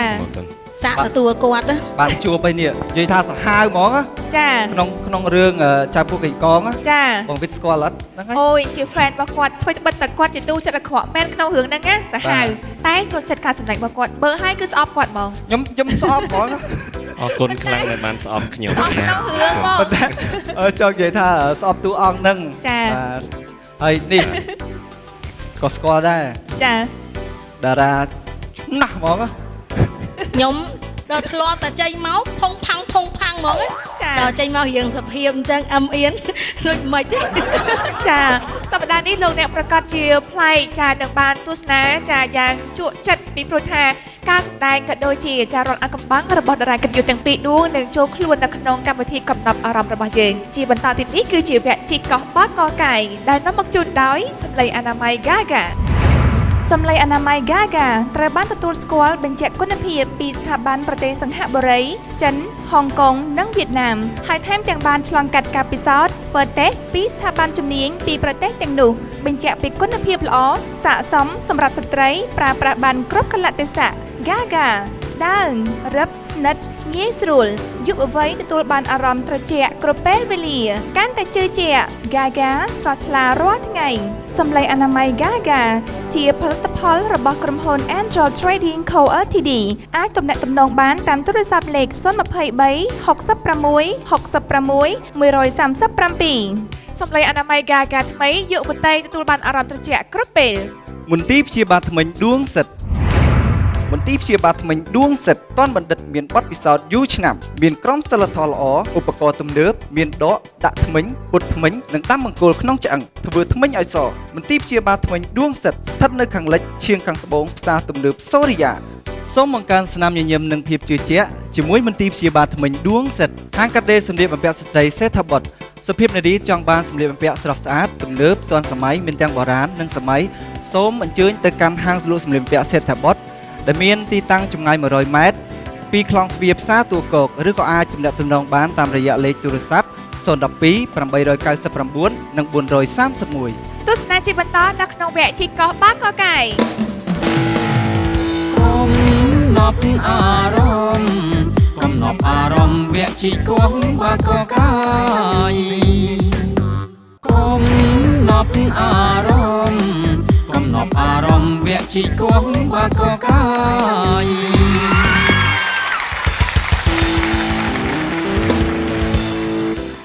កំណត់អារម្មណ៍ស្វាគមន៍មកកាន់វគ្គជីកោះបាកកកាយចាតារាកិត្តិយសទាំងពីរដួងនៅក្នុងសប្តាហ៍នេះសុទ្ធតែសង្ហាហើយនឹងចាស្រស់សោភាងាកមកកាន់បងសិតបងមានបងប្អូនប្រហែលអ្នកដែរបងទាំងអស់4នាក់ចាស្អីស្អាតប៉ុន្មានអ្នកប្រុសស្អាតប៉ុន្មានអ្នកបង ស្អីស្អាត3នាក់ខកខកម្នាក់ខ្ញុំ ខ្ញុំគិតទៅគូប្រេងដូចបងសិតដែរហើយតែគូប្រេងមួយសិតណាបងសិតបងប្អូន4នាក់ខ្ញុំ4នាក់ដែរចាតែខុសគ្នាបន្តិចមែនតា4នាក់ដែរតា ជ្រះវិញជ្រះ បជ្រះវិញខុស2ស្អី2 អូ ចាល្អមែនតើ បាទ ចំពោះបងសិតបានឃើញថាតាមរយៈរឿងដែលគេបានលេងបាញ់មិញចាគឺឪពុករបស់បងហើយបងក៏មានចាបងប្អូនក៏សិតតែជាអ្នកឈាមជ័រជាអ្នកសិល្បៈដែរចាចង់ដឹងថាបងមានដងស្រឡាញ់សិល្បៈតាំងពីអាយុប៉ុន្មានឆ្នាំដែរបង អបទៅវិស័យសិល្បៈខ្ញុំក៏មិនដឹងខ្លួនថាស្រឡាញ់នោះដែរកាលពីក្មេងនោះព្រោះអាយុ10ឆ្នាំឪពុកខ្ញុំគាត់ដាក់ចូលក្នុងសាលាវិចិត្រសិល្បៈតែម្ដង បាទហើយចុះបងឡែនស្រឡាញ់តាំងពីអាយុប៉ុណ្ណា ទៀតហ៎និយាយទៅដូចបងសិតទៀតហ៎អូដឹងមិនទេ បនិស័យ និស័យមួយគ្នាហ្មងបងសិតឆ្លាញ់តាំងក្មេងខ្ញុំតាំងក្មេងដែរហ្នឹងគាត់តែអាយុទៅមិនបាន 3-4 ឆ្នាំប៉ាតលេងភ្លេងនៅក្នុងសិល្បៈអញ្ចឹងណាដល់ឈរលើកផ្លូវប៉ាចាក់ក្បាច់តាំងពីទូចអញ្ចឹងមាននិស័យតាំងពីទូចម៉េះចាឆ្លាញ់សិល្បៈតាំងពីទូចដូចបងសិតដែរ ហ្នឹងហៅដងកំណើត ចា ចាចំពោះបងសិតវិញបានឃើញថាជំនាញផ្នែកសិល្បៈរបស់បងគឺបងចេះច្រើនចាទាំងអស់នេះតើបងស្រឡាញ់មួយណាជាងគេ បើខ្ញុំគិតខ្ញុំអត់មានស្រឡាញ់មួយណាជាងទេខ្ញុំស្រឡាញ់ទាំងអស់តែដែលជាអ្វីដែលខ្ញុំបានប្រកបបានសម្ដែងបានក្នុងប្រឡូកក្នុងវិស័យសិល្បៈកន្លងមកហ្នឹងដូចជានិពន្ធបទភ្លេងទំនុកច្រៀងហើយនឹងសម្ដែងជាតារាភាពយន្តហ្នឹងហើយក៏ឥឡូវនេះជាតារាចម្រៀងទៀតដោយសារតែខ្ញុំស្រឡាញ់ហ្នឹងហើយបានខ្ញុំប្រឡូកគ្រប់ផ្នែកនេះទាំងអស់ហើយបានជាបទពិសោធន៍ផងបាទ ហើយចុះបងឡែនស្រឡាញ់អីជាងគេក្នុងខ្សែសិល្បៈ ខ្ញុំស្រឡាញ់ជាងគេសម្ដែងចាហើយបើឲ្យជ្រើសរើសថាសម្ដែងតួស្លូតហើយតួកាចមិនចាំសួរខ្ញុំទេមើលតែចរិតខ្ញុំដឹងហើយណាចូលចិត្តតួកាចចឹងហ្មងអត់ចូលចិត្តតួស្លូតព្រោះអត់ចង់យំ ចាចំពោះបងសិតបទចម្រៀងដែលបងបានចាប់ផ្ដើមស្នាដៃដំបូងដែលបងនិពន្ធបងចាំបានថាជាបទមានចំណងជើងថាម៉េច អត់ចាំទេយូរពេកតែខ្ញុំចាំបានថាខ្ញុំនិពន្ធដំបូងបំផុតគឺបទផ្សព្វផ្សាយពាណិជ្ជកម្មតែបទចម្រៀងគឺខ្ញុំនិពន្ធក្នុងរឿងមរណៈមេដារបស់បងហ្វៃសំអាងគាត់ដឹកនាំរឿងមរណៈមេដាហ្នឹងហើយខ្ញុំក៏បានគាត់បលផ្ដល់ការខ្ញុំនិពន្ធបទនឹងក្នុងរឿងមរណៈមេដាហ្នឹងផងហើយក៏និពន្ធភ្លេងប្រកបភាពយន្តនៃសាច់រឿងទាំងមូលតែម្ដងបាទ ចាល្អមើលណារឿងហ្នឹងឯង បាទបងបែរមកសួរបងវិញ ចា បាទចូលសិល្បៈដំបូងបងសម្ដែងជាអីជា sport karaoke ឬក៏ជារឿងការចូលដំបូង ចាការចូលដំបូងហ្នឹងគឺថត karaoke បាទ ចាផលិតកម្ម Sunday ចាគាត់ជ្រើសរើសតួនៅខេត្តបាត់ដំបងចាតែពេលអញ្ចឹងទៅខ្ញុំហ្នឹងនៅខេត្តហ្នឹងក៏ជាអ្នកចម្រៀងមួយដែរចានៅខេត្តបាត់ដំបងហ្នឹងគឺមានស្ថានីយ៍ទូទួលដែរអញ្ចឹងខ្ញុំច្រៀងថ្ងៃអាទិត្យអញ្ចឹងគឺឡើងឆាកទូទួលហើយចាច្រៀងអញ្ចឹងទៅបងប្អូននៅតាមខេត្តតាមភូមិតាមស្រុកអញ្ចឹងគាត់គ្រប់គ្រងនាងខ្ញុំច្រើនក៏នាងខ្ញុំមានឈ្មោះបោះសម្លេងនៅក្នុងទឹកដីខេត្តបាត់ដំបងហ្នឹងដល់ចៃដន្យSunday ក៏ចោះជ្រើសរើសតួខ្ញុំដាក់ដំងលេងជាប់ដែរបានចូលសម្ដែងគេឯងដែរទៅ ក្រោយមកគឺខ្ញុំបានឡើងមកបំពេញថតជាខារ៉ាអូខេចឹងទៅក៏បានថតរឿងជាបន្តបន្ទាប់រឿងដែលខ្ញុំបានថតមុនគេហ្នឹងគឺរឿងម៉ាក់ប្រយងកែវចាហើយបន្ទាប់មករឿងដំណក់ឈាមក្រៅទឹកភ្លៀងតែអ្វីដែលនាងខ្ញុំបានផ្ទុះដែលគេស្គាល់ខ្លាំងចាផ្ទុះដូចគ្រាប់បែកចឹងចាគឺរឿងមរណៈបៀតាចាចាគឺគេស្គាល់ខ្ញុំហ្មងចាហើយនៅពេលហ្នឹងមកបំពេញមកជាមួយមិត្តភ័ក្តិឬក៏ចាអត់មានមកបំពេញហ្នឹងគឺជិះមកថតរឿងទៅវិញចាពេលថតចប់ទៅផ្ទះវិញចាមកមួយម៉ាក់មានតែអ្នកម៉ាក់ឯងដែលជូនមករហូតចាអត់មានមិត្តភ័ក្តិទេនៅភ្នំពេញព្រោះនេះខ្ញុំនៅខេត្តដល់ពេលអញ្ចឹងមានតែពីរអ្នកម្ដាយអង្គនេះជិះឡានតស៊ូចាដល់ម៉ោងគេណាត់ក្រុមការងារដូចថាទៅថតអញ្ចឹងព្រលឹមឡើងម៉ោង 4 ម៉ោង 5អញ្ចឹងងើបជិះម៉ូតូដុតទៅចាំគេនៅកន្លែងថតហ្នឹងជិះឡានទៅមួយគេទៅជួនកាលយកឡានមកទៅដែរទៅមួយគេមួយឯងអញ្ចឹងណាចានៅពេលដែលចូលសម្ដែងដំបូងចូលសម្ដែងដំបូងមានអារម្មណ៍មិនដែរចូលសម្ដែងដំបូងចង់និយាយថាកាមេរ៉ាអញ្ចឹងយកអត់ដែរសារក៏ពេលចូលទៅដល់គេថាត្រៀមតួអញ្ចឹងហើយខ្ញុំថតអញ្ចឹងសាប់បងគេលេងមិនទៅសួរគេថាដើរឆ្លងខ្នល់តាមគេតាមអីមើលតែគេស្រែកយើងធ្វើភ្ញាក់តាមគេខ្ញុំថាអូភ្ញាក់ដើរឆ្លងខ្នល់មើលគេគោះឡានបាត់ចម្រៀងគេធម្មតាបត់ហ្នឹងគេមិនស្រែករបៀបថាប្រុសញ៉ែអញ្ចឹងណាគោះឡានផាំងខ្ញុំភ្ញាក់មែនទៅអូយមានរឿងអីមើលភ្ញាក់មែនតែនកាលហ្នឹងខ្ញុំភ័យឡើងតិចចង់ដៃតិចចង់ជើងចង់រចូលបន្ទប់ទឹកបន្តិចអីបន្តិចអាតូចតិចអាធំបន្តិចដឹងមិនភ័យពេកចាតែដូចថាបានការណែនាំពីលោកពូហ្វៃសំអាងចាអញ្ចឹងទៅបានខ្ញុំមានបទពិសោធន៍ច្រើនចាបងសិតក្រៅពីស្នាដៃនិពន្ធបទភ្លេងរបស់បងតើបងស្គាល់កាមេរ៉ាដំបងជាការថតអីដែរបងតាមខ្ញុំចាំបានដូចជាថតផ្សាយពាណិជ្ជកម្មឲ្យខាងសេលកាតបាទហើយនៅមួយទៀតដែលផ្ទុះដូចក្បែកអញ្ចឹងផ្ទុះដូចខ្ញុំដែរដាក់ក្បែកកាមេរ៉ាដែលខ្ញុំគិតថាខ្ញុំបត់ពិសោធន៍ក្នុងការសម្ដែងលំបាកផុតឲ្យដំបងផុតសម្រាប់ខ្ញុំក្នុងជីវិតគឺថតបត់សឹកហូរព្រោះស្នេហ៍កាលហ្នឹងខ្ញុំក៏ឃើញដែរចាឃើញគាត់កៅសក់ចាហ្នឹងហើយចង់សួររឿងហ្នឹងបងធម្មតាមនុស្សយើងទាំងបងស្រីស្រឡាញ់ខ្លាំងចាស្រឡាញ់សក់ហើយនៅពេលហ្នឹងដល់ពេលបងកៅសក់អញ្ចឹងមានអារម្មណ៍ថាស្ដាយឬក៏ហេតុអីបានសម្រេចចិត្តថាកៅសក់ឬក៏ស្រឡាញ់បត់ហ្នឹងខ្លាំងឬក៏មិនដែរបងបាទនិយាយទៅមកពីខ្ញុំប្រហែលជាមកខ្ញុំខ្លួនឯងខ្ញុំស្រឡាញ់វិស័យក្នុងការសម្ដែងហ្នឹងហើយក៏អត់ដឹងខ្លួនថាចេះសម្ដែងដែរបាទហើយពេលចឹងគេសួរខ្ញុំសួរសំណួរដំបូងផុតគេសួរថាហើយបានលុយប៉ុន្មានគេឲ្យលុយច្រើនទេសំណួរដែលគេសួរអ្នកទាំង10នាក់ឲ្យតែជប់ហ្នឹងគេសួរសំណួរហ្នឹងមកហើយខ្ញុំឡើងកញ្ញាញ់ថាអត់ទេមិនរឿងលុយទេគឺប្រហែលជាមកពីខ្ញុំស្រឡាញ់វិស័យសិល្បៈនឹងខ្លាំងពេកសម្ដែងខ្លាំងពេកបាទប៉ុន្តែខ្ញុំរឿងស្ដាយអត់មានស្ដាយទេសក់ហ្នឹងបាទព្រោះខ្ញុំដឹងថាវាដុះមកវិញព្រោះសក់ខ្ញុំច្រើនដែរគេដែរបានបងហ្វៃសំអាងគាត់ផ្ដល់ឱកាសនឹងបញ្យលបង្ហាញខ្ញុំក្នុងការសម្ដែងបទហ្នឹងទៅក៏ផ្ទុះបឹមហើយសុំសួរទៅបងសិតថាបន្ទាប់ពីការចេញលក់នៅ VCD ដែលបងសម្ដែងហ្នឹងណាបងមានអារម្មណ៍ថាខ្លួនឯងហ្នឹងគេស្គាល់ច្រើននេះល្បីអូមានអារម្មណ៍ថាលយហ្មងតែណាមកណាគេមើលលើមើលក្រុមគេខ្សឹបគ្នាសក់ប្រសិទ្ធគេស្គាល់ឈ្មោះយើងអូលើពេលខ្លះទៅលៀងពីចង្អៃអូអាតងោកាញ់ហ្មងលឺសោអរគុណច្រើនបានស្គាល់ខ្ញុំបាទគឺគ្រប់មជ្ឈដ្ឋានអស់ប៉ុន្តែគេអត់ដឹងថាខ្ញុំគឺជាអ្នកតន្ត្រីករគឺជាអ្នកនិពន្ធបទភ្លេងហើយក៏បាទគេអត់ដឹងទេគាត់ណាចាប់ផ្ដើមស្គាល់ភ្លាមមហាជនទូទៅសាធារណៈគាត់ស្គាល់ខ្ញុំជាតួសម្ដែងសឹកហួរព្រោះស្នេហ៍បាទហើយដល់អញ្ចឹងទៅក៏ទុកបឹមនៅចំពោះបងដាឡានវិញឧបសគ្គនៅថ្ងៃដំបូងដែលបងចេញថតគឺជាអ្វីដែរបងឧបសគ្គនៅថ្ងៃចេញថតដំបូងគឺអត់ចេះលេងការថតរឿង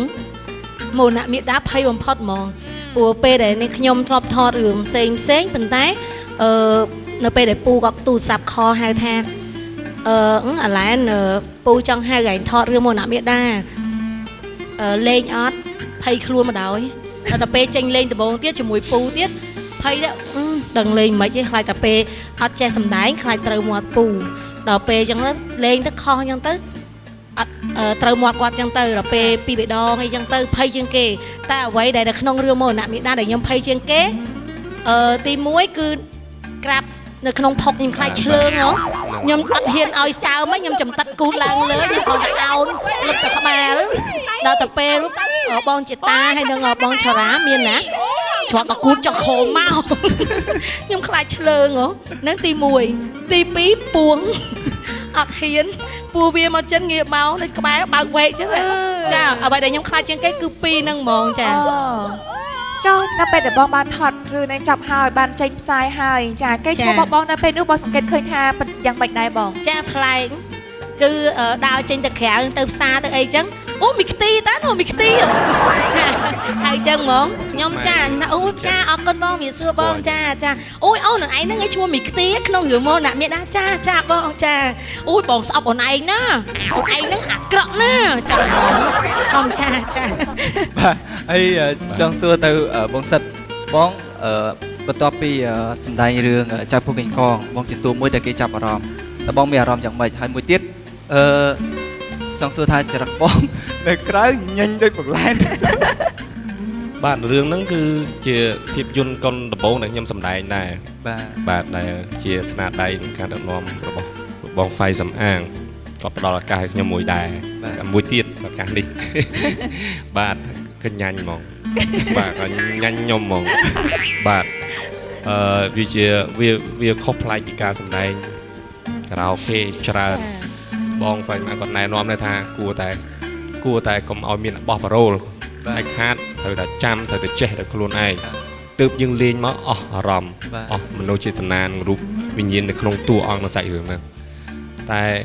បានចាំប៉ារ៉ូលបាទទិញតើចាំប៉ារ៉ូលនឹងលេងទៅឲ្យដាក់អារម្មណ៍តាមហ្នឹងទៅលំបាកខ្លាំងបាទខ្ញុំចាំបានថាជាពិសេសថ្ងៃសម្ពោធរឿងចៅពូកេងកងហ្នឹងខ្ញុំក៏បានចូលមើលខ្ញុំចាំបានថាខ្ញុំឮសូរសំឡេងចាស់ទុំ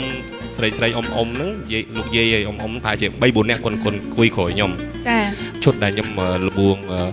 នាងចន់ច័ន្ទលក្ខណៈទៅយកទៅព្រៃហ្នឹងស្អែកគាត់ថាមួយមុខវាទៅសមអាមួយហ្នឹងគេថាសុកហ្នឹងគេអានឹងបិចជាមួយភ្នែកវាល្បិចអានឹងយកចន់ច័ន្ទគាត់មិនថាចន់ច័ន្ទយកមីចន់ច័ន្ទសំទោសណាយកមីចន់ច័ន្ទទៅសម្លាប់ចោលអានឹងយកទៅមើលចាញ់បិចវាទៅចាញ់បិចវាឃើញអានឹងមែនឯងឃើញក្រៅត្រូវហ្មងខ្ញុំរួញមកអង្គុយមុខរួញអង្គុយមុខគាត់អង្គុយក្រោយមកជួហើយជួយចានិយាយសំណាងក៏អត់ឃើញមុខបាទឃើញមុខសំណាងអូបាទហើយថ្ងៃហ្នឹងជួលាក់ទូរស័ព្ទអស់មួយទៀតខ្លាចពេកបាទខ្លាចពេកហ្នឹងរួញតែពិតមែនបងចេញរឿងហ្នឹងហើយធ្វើឲ្យអ្នកមើលស្អប់បងគ្រប់គ្នាព្រោះអីការសម្ដែងរបស់បងដល់ជាតួចិត្តអាក្រក់ចាចំពោះបងឆាលីដាឡែនបងផ្លាស់ប្ដូរពីចាអត្តចរិតជាតួអង្គការឆ្នាំគួរឲ្យស្អប់នៅក្នុងរឿងមរណៈមាតាហើយជាតួកំសត់ចាគួរឲ្យអាណិតចាគួរឲ្យសង្វេគនៅក្នុងរឿងពុទ្ធវិយាដែលបងជាតួអង្គដែលត្រូវគេទះតប់ហើយត្រូវបានគេសម្លាប់ទៀតនៅចុងក្រោយចាពេលហ្នឹងបងមានអារម្មណ៍មិនដែរចានិយាយទៅពេលដែលរឿងថតមួយវិយាហ្នឹងក៏នេះខ្ញុំអរគុណដល់ពូអាងផងដែរចាដែលគាត់បានផ្ដល់ឱកាសនេះខ្ញុំហ្នឹងសម្ដែងជាតួ slot ចាធ្លាប់តែពេលចរិតយើងចិច្ចក្រៅហើយក្នុងរឿងយើងកាចអញ្ចឹងដល់តែពេលថតរឿងមុនវិយាហ្នឹងឲ្យតួ slot ធម្មតាយើងតួសុភាពតួអីដល់តែពេលដើរយើងភ្លេចខ្លួនហ៎ដើរសលាក់អញ្ចឹងចង្កេះឲ្យកាច់ដល់ពេលអញ្ចឹងទៅត្រូវមាត់ពូថាតួ slot មិនមែនដើរអញ្ចឹងទេគេដើររៀងសុភាពរំទុំមួយសូម្បីតែការនិយាយក៏យើងរបៀបអ្នក slot ដែរតែដល់ពេលខ្ញុំអ្នកនិយាយភ្នែកខ្ញុំតឡើងភ្នែកយោដល់ពេលចឹងវាខុសពីតួអង្គរបស់យើងចាដល់តែពេលឈុតមួយទៀតត្រូវយំអត់ចាញ់គាត់ធ្វើទៅមុខដល់ពេលអត់មានទឹកភ្នែកពូដាក់ហ្មងឆៃលីដល់ឡែងល្បីស្អីលេងកើតផងយំមកហ្មងដល់ពេលយំហើយក្រោយមកពូក៏គាត់មកបញ្យល់ប្រាប់ថាចេះគាត់បញ្យល់ពីការលេងគាត់ថាការសម្ដែងពូដឹងថាអាឡែនធ្លាប់លេងតួកាចអញ្ចឹងនៅពេលនេះអាឡែនត្រូវលេងតួ slow អញ្ចឹងពេលដែលយើងយំអាឡែនត្រូវដាក់អារម្មណ៍ថាសាច់រឿងហ្នឹងគឺជាជារឿងពិតរបស់យើងហើយពិបាកហ្នឹងគឺគេវាយទាត់ធាក់ហ្នឹងគឺពិបាកមែនពេលដែលឈុតដែលហាបងស្វែងជាតានិងបងសុកន្តិតាគាត់ធាក់ខ្ញុំធាក់ហ្នឹងលេងគាត់ថារត់គេហក់ធាក់មកទំហឹងមានអីដូចជីស្គីចឹងឆ្វោដៃចាហើយនៅពេលដែលឈុតតែគេបច្រកថ្នាំខ្ញុំហ្នឹងគឺផ្ទះកាភ្លៀងផ្ទះមែនតែនឈាមមាត់ក៏មែនតែនដែរចាពេលហ្នឹងឈាមមាត់មែនតែននេះខ្ញុំក៏ដឹងថាឈាមមាត់ដែរពេលហ្នឹងផ្ទះផាំងអញ្ចឹងសតតែពេលឈាមទៅពេលទៅបងថាអូឈាមមាត់ ពេលឲ្យពូថាមកជូតឯងមកជូតខ្ញុំភ័យខ្ញុំថាជូតឈាមចេញអញ្ចឹងគាត់ថាមកជូតឯងទុកអញ្ចឹងឯងចាហ្នឹងក៏ថតយកទាំងអស់ហ្មងទៅចាហើយពេលហ្នឹងគឺខ្ញុំអាយ៉ាស់ភ្នែកផងឈាមមាត់នឹងផងហើយត្រូវគេកប់ខ្ញុំពាក់កណ្ដាលសតកកហ្នឹងនេះខ្ញុំខ្លាចសัตว์អត់ដូចខ្ញុំប្រាប់អញ្ចឹងថាគឺនេះខ្ញុំខ្លាចសัตว์តែដល់ពេលគេកប់ខ្ញុំនៅក្នុងដីមែនតែនតិចហើយមានសัตว์ទុយខ្ញុំមានអារម្មណ៍ថាខ្ញុំខ្លាចជួនកាលទៅខ្ញុំថាបងខ្ញុំស្រេកទឹកអូយកទឹកឲ្យតួជួនកាលគាត់លេងជាមួយខ្ញុំចាប់ដូចថាក្រុមការងារគាត់លេងអញ្ចឹងគាត់យកទឹកខ្មុំគាត់មិនដាក់ចូលមាត់គឺផាក់តាមមាត់តាមគាត់លេងជាមួយដែរអញ្ចឹងគាត់សើចចាតែគាត់ថាភ័យក៏ភ័យសប្បាយក៏សប្បាយចាដោយសារតែបងទាំងពីរសុទ្ធតែជាតារាសម្ដែងអញ្ចឹងចង់ឲ្យបងសម្ដែងរឿងមួយជាមួយគ្នាចាបានទេតែរឿងអីគេគឺរឿងត្រកួនភ្លេចស្រែខែវង្វេងមេឃម៉ៅអូនបងមានរឿងមួយចង់និយាយមួយអូនបងចង់និយាយអីក៏និយាយមកព្រោះអីយើងជាសង្សារនឹងគ្នាចាស់ទុំក៏គាត់បានដឹងឮហើយជាពិសេសអ្នកភូមិយើងអ្នកណាក៏គាត់បានដឹងដែរនឹងរឿងហ្នឹងឯងដែលបងចង់និយាយប្រាប់រឿងអីបងដូចជាភ័យដល់ហើយនេះអូនក្តាមលាបងទៅធ្វើការរោងចក្រនៅភ្នំពេញហើយអូនកុំទៅបានអត់មិនបានទេបងអូនមិនចង់ធ្វើជាក្តាមសេអស់មួយជីវិតនោះទេយ៉ាងម៉េចបើធ្វើជាក្តាមសេវាអន់យ៉ាងម៉េចទៅអូនជួយប្រាប់បងតិចមើលបងខ្មាស់គេណាអូនឲ្យតែគេហៅបងថាអ្នកសេហ្នឹងគឺបងខ្មាស់គេតែម្ដងបងចង់តែទៅទីក្រុងឯងតែរកការងារធ្វើហើយពេលដែលបងខ្លាចជាអ្នកមានណាចង់និយាយថាណាក៏គេគ្រប់បងដែរស្រឡាញ់បងដែរគេខ្លាចបងទៀតតែប៉ាត់ទៅបងការគោរពស្រឡាញ់មិនមែនមកពីមានអំណាចនិងមានលុយទេបងឆែមឃើញបងស្អប់តាំងពីឈ្មោះនឹងទៀតប៉ាម៉ាក់ឈ្មោះមកកណោគាត់មិនដាក់ឯងដាក់ឈ្មោះឆែបដូចជាឈ្មោះល្អដូចជាដារ៉ូទីបរិនដារ៉ូពិសិដ្ឋជរាឆានីអីចឹងទៅល្បីដូចមេមិនលោអីចឹងទៅដាក់ឈ្មោះឆែបបងអ្នកខ្លះថាប៉ាត់ឈ្មោះប្រូមិនប្រូវាមិនសំខាន់ទេអ្នកខ្លះឈ្មោះប្រូប៉ុន្តែអត់ចរិតក៏មានដែរណាបងហ៊ីងឯងគ្មានចាស់អាប់ដេតខ្លួនអីមិនបន្តិចតែឲ្យតាន់សម័យនេះខ្ញុំមកឲ្យម៉ែលក់ជ្រូកអស់2ក្បាលគោ1ក្បាលដើម្បីទិញទូរស័ព្ទទំនើបមើលលយអត់ហ្នឹងហើយមកពីឪពុកម្ដាយបងអូនគាត់ស្រឡាញ់អូនទោះជាគាត់អត់លុយអត់កាក់យ៉ាងម៉េចក៏ដោយក៏គាត់ផឹងប្រេងប្រម៉ែប្រមូលទ្រព្យសម្បត្តិយកមកលក់ដើម្បីបំពេញចិត្តរបស់កូនស្រីគាត់ដែរថាម៉េចបងឆែបបងសុខចិត្តទៅលក់ស្រែយកមកទិញទូរស័ព្ទអញ្ចឹងហ្នឹងហើយតើអញ្ចឹងហ្នឹងមិនគេហៅថាមនុស្សសម័យទំនើបកលីបតនសម័យកាលមិនដឹងទេឃើញនេះ iPhone 6 Plus ទៀតឃើញអូនណាមាន Facebook បើបងចង់តាក់ទងអូនណាបងកត់ឈ្មោះ account Facebook អូនណាឈ្មោះ Maravi Neri Calypso បថោអីគេបងប្រើអាអីគេ Facebook អីគេនឹងបងដូរឈ្មោះដាក់ Facebook បរោះសង្ហាតារាយេមកហើយឈ្មោះហ្នឹងឯងកលិបអាហ្នឹងបានតន់សម័យតែវាហួសមានបងឯណាបងថាម៉េចស្លាប់ហើយអូនក្តាមបងគ្រាន់តែឮឈ្មោះថ្មីរបស់អូនបងខ្មាស់គេជំនួសអូនណាអូនមិនសម្រេចដូចបងឯងទេអូនលាបងហើយអូនទៅរស់នៅក្នុងទឹកដីទីក្រុងតែសាងអនាគតថ្មីលាហើយស្រុកស្រែលាហើយទឹកបឹងតពាំងលាប្រហុកផ្អកបងទៅទីក្រុងហើយទៅញ៉ាំ hamburger ញ៉ាំ pizza អីឡុកឡាក់អីណាបងទៅកន្លែងផ្សារ supermarket ទំនើបបងតាណាក៏ទៅចុះចាំចាប់កម្មវិធីសិនឥឡូវកំណត់អារម្មណ៍បន្តទៀត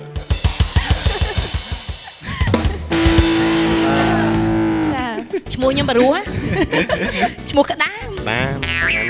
ឆែបបងហ៊ីងចាបងឆែប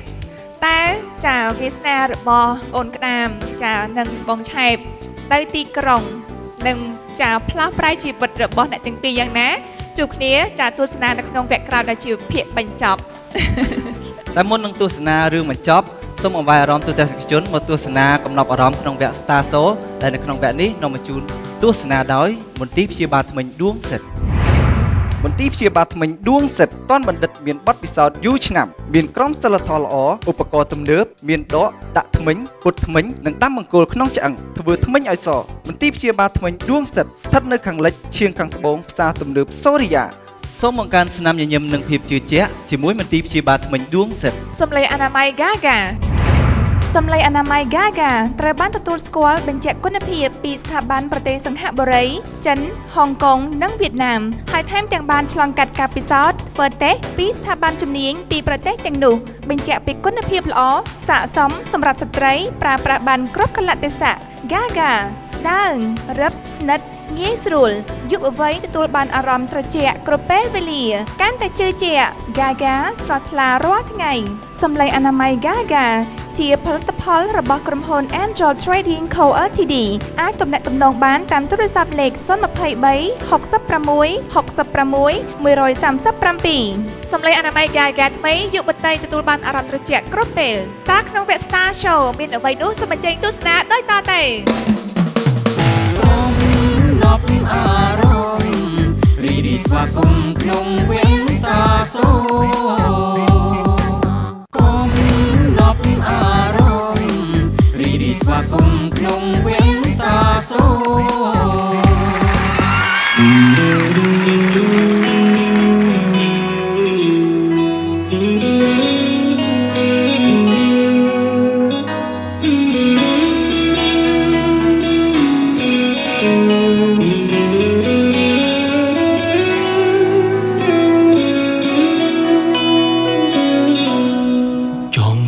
សំដី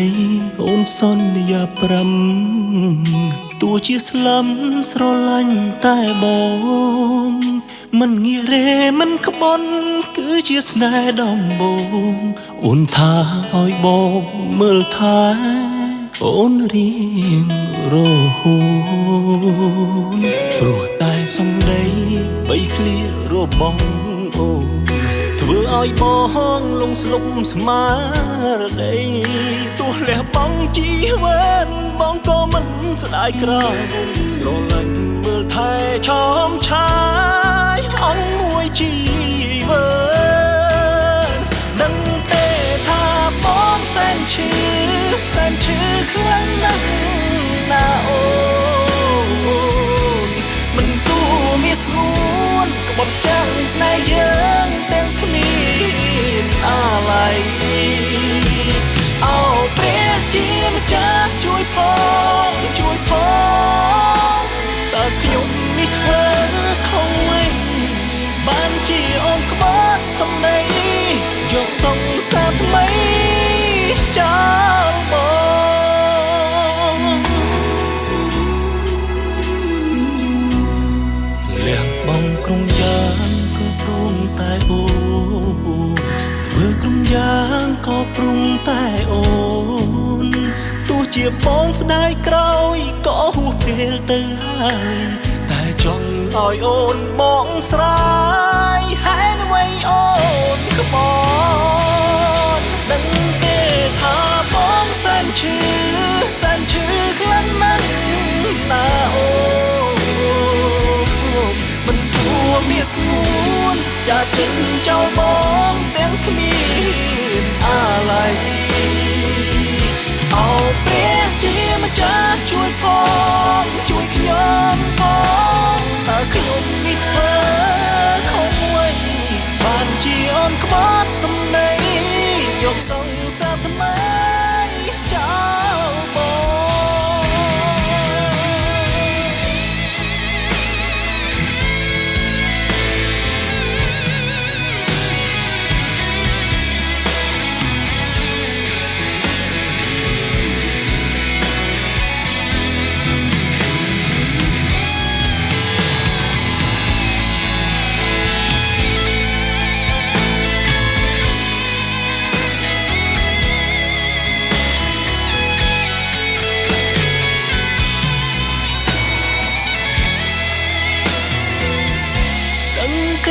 ថាបងសែនឈឺខ្លាំងណាស់ណាអូនមិនគួរមានស្ងួនចាក់ចេញចោលបងទាំងគ្មានអាឡ័យអូពាក្យជាចាស់ជួយផ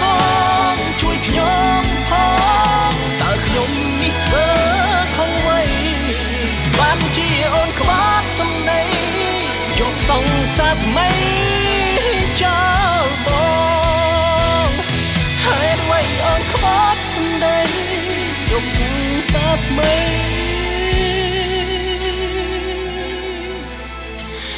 ចោលបង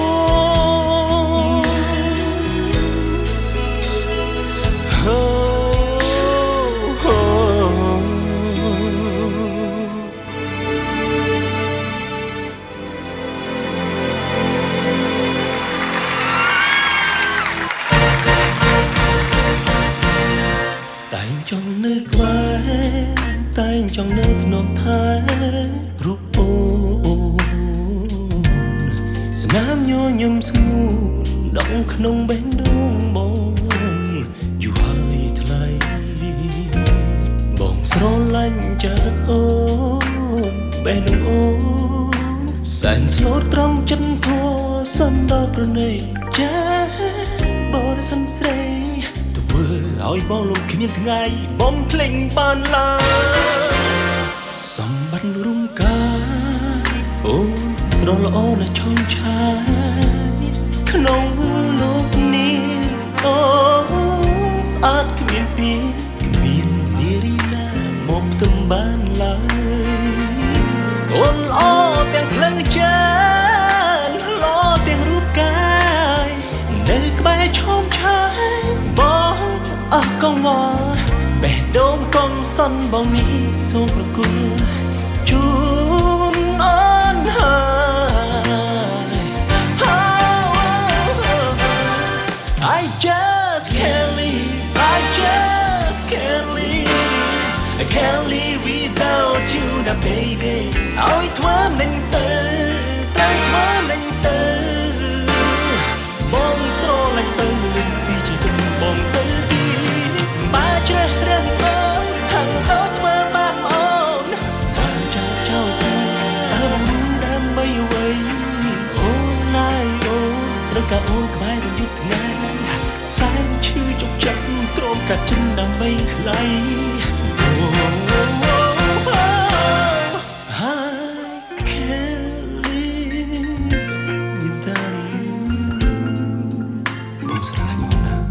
បងដឹងខ្លួនឯងថាបងនេះរឹងរូសណាស់ហើយបងសុំទោសរាល់កំហុសទាំងអស់ដែលបងបានសារព្រោះតែចង់ឲ្យអូនបានសុំស៊ូខុសក្រុមយ៉ាងចង់ឃើញអូនរុងរឿងគុំថ្កែណាក៏យ៉ាងអូនណាយអូនទួងបងកាន់ចិនមិនបានក៏បងត្រូវតែទ្រាំ I just can't leave I can't live without you now baby ឲ្យធ្វើមិនទៅត្រូវធ្វើមិនទៅបងស្រឡាញ់ទៅពីជីវិតបងទៅទីបើជ្រើសរើសអូនហាំទៅធ្វើបានអូនបើចាចោលស្នេហ៍តើបងដើម្បីអ្វីអូនណាយអូនត្រូវការអូនក្បែររយប់ថ្ងៃសែនឈឺចុកចិត្តទ្រាំកាត់ចិត្តដើម្បីថ្លៃខ្ញុំបងធ្លុំតែងងឹងក៏ខ្វងអត់រស្មីពេលបានជុំស្រីថ្ងៃរៀងសែនភ្លឺស្រស់ថ្លាពេលបានតែអូនបងមានសេចក្តីសុខណាស់ថ្លៃតែទុំយ៉ាងណាក្តីបងត្រូវតែបងធំទៅចាចាពីអូនគឺដើម្បីអូនមាននឹងខ្លួនខាងណាក៏អូនណាយ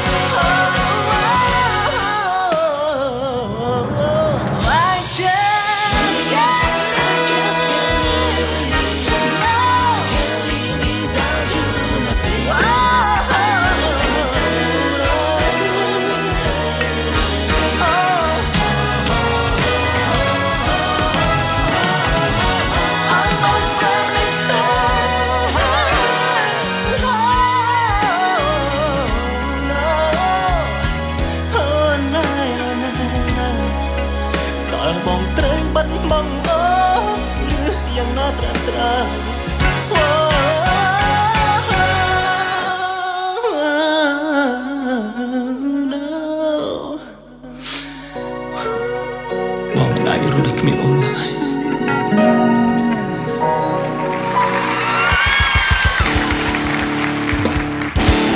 បាទពិតជាពិរោះមែន I can live without you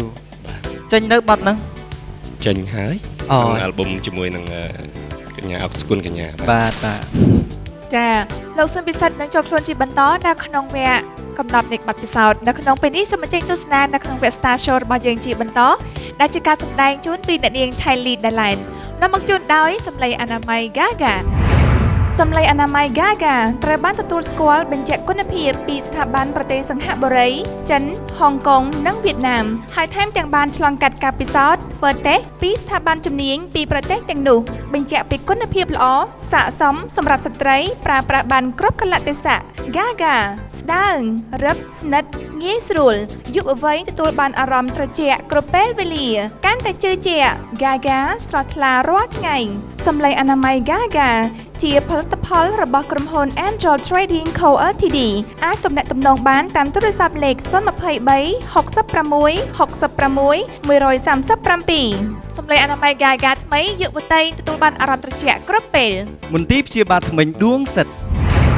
មន្ទីរព្យាបាលធ្មេញដួងសិទ្ធទាន់បណ្ឌិតមានបទពិសោធន៍យូរឆ្នាំមានក្រុមសីលធម៌ល្អឧបករណ៍ទំនើបមានដកដាក់ធ្មេញពុតធ្មេញនិងតាមបង្គោលក្នុងឆ្អឹងធ្វើធ្មេញឲ្យសមន្ទីរព្យាបាលធ្មេញដួងសិទ្ធស្ថិតនៅខាងលិចឈៀងខាងត្បូងផ្សារទំនើបសូរិយាសូមបង្កើនស្នាមញញឹមនិងភាពជឿជាក់ជាមួយមន្ទីរព្យាបាលធ្មេញដួងសិទ្ធសហការឧបត្ថម្ភកម្មវិធីដោយសន្តាគារនិងភោជនីយដ្ឋាន Hyba 7 Heaven សន្តាគារនិងភោជនីយដ្ឋាន Hyba 7 Heaven សូមស្វាគមន៍ 7 Heaven មានបន្ទប់ស្នាក់នៅសាលប្រជុំនិងអាងហែលទឹកពោពេញទៅដោយផាសុកភាពនៅជាន់ទី7និងទី8មានភោជនីយដ្ឋាន Hyba មានមុខម្ហូបឆ្ងាញ់ៗតម្លៃសមរម្យអាហារពេលព្រឹក free កាហ្វេទឹកកក1កែវអាហារថ្ងៃត្រង់ free ហែលទឹកហាត់ប្រាណអាហារពេលល្ងាចសម្រាប់សុភាពនារីដែលមកពិសាអាហារនិងស្ដាប់ភ្លេងនៅ Hyba និងទទួលបានស្រាក្រឡុកដោយឥតគិតថ្លៃចាប់ពីម៉ោង6ដល់ម៉ោង8យប់ភោជនីយដ្ឋានមានទទួលរៀបចំពិធីខួបកំណើតនិងពិធីជប់លៀងផ្សេងHyba 7 Heaven ជាឋានសួគ៌របស់លោកអ្នកដែលមានទីតាំងស្ថិតនៅទល់មុខនៅមន្ទីរពេទ្យបង្អែករាជធានីភ្នំពេញបាទដូច្នេះចង់ដឹងថាកំណប់អារម្មណ៍នៅក្នុងវគ្គ Star Show នឹងមានអ្វីមកបង្ហាញជាបន្តទៀតមុននឹងឈានចូលកំណប់អារម្មណ៍ក្នុងវគ្គកំណប់នៃបទពិសោធន៍ដូច្នេះសូមអញ្ជើញទស្សនាកំណប់អារម្មណ៍រីរីស្វាគមន៍ក្នុងវគ្គ Star Show កំណប់អារម្មណ៍រីរីស្វាគមន៍ក្នុងវគ្គ Star Show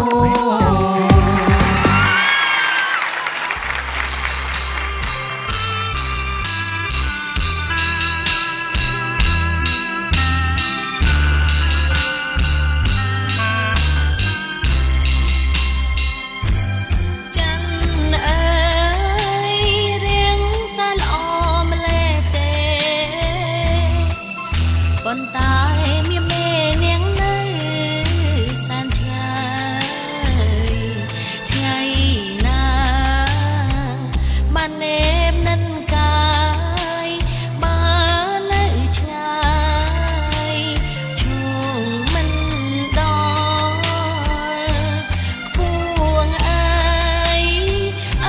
subscribe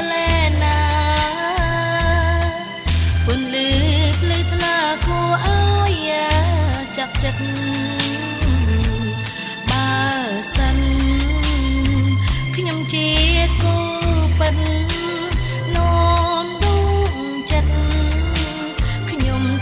Ghiền Mì Gõ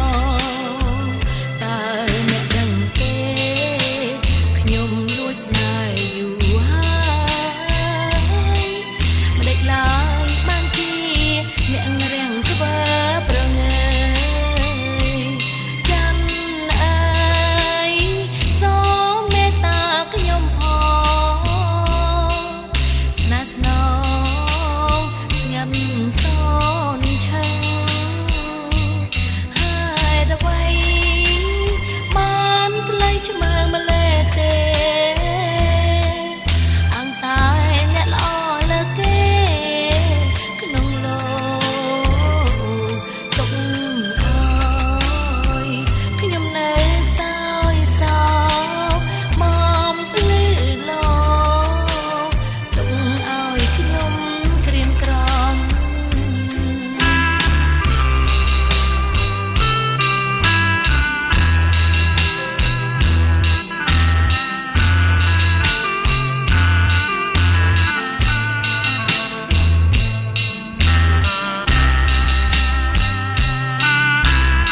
នស្នេហាថា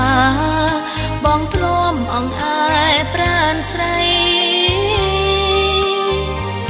ដៃបងដៃតុនដៃមានមន្តស្នេហ៍ដៃធ្លាប់ធ្នមថែសណ្ដំក្នុងដួងហរតីបងឃ្លៀងទៅបើនឹកអាឡ័យនឹកគ្រប់គ្រាប្រថ្លៃត្រកងធ្នមបីកាយាតាពេលណាទៅបើបានជួបទីបងឃ្លៀងទៅឆ្ងាយឲ្យអូនរងាកាយធ្លងកក់ក្ដៅដោយមុនហត្ថានឹកគ្រប់គ្រាដែលបងធ្នមស្រីដៃអើយដៃបងកុំធ្នមគេផ្សេងឲ្យអូនវង្វេងចំបាញ់អរ៉ារីងរៃដៃអើយកុំមានម្ចាំងថ្មីសូមដៃប្រថ្លៃវិលមកធ្នមបីស្រីវិញ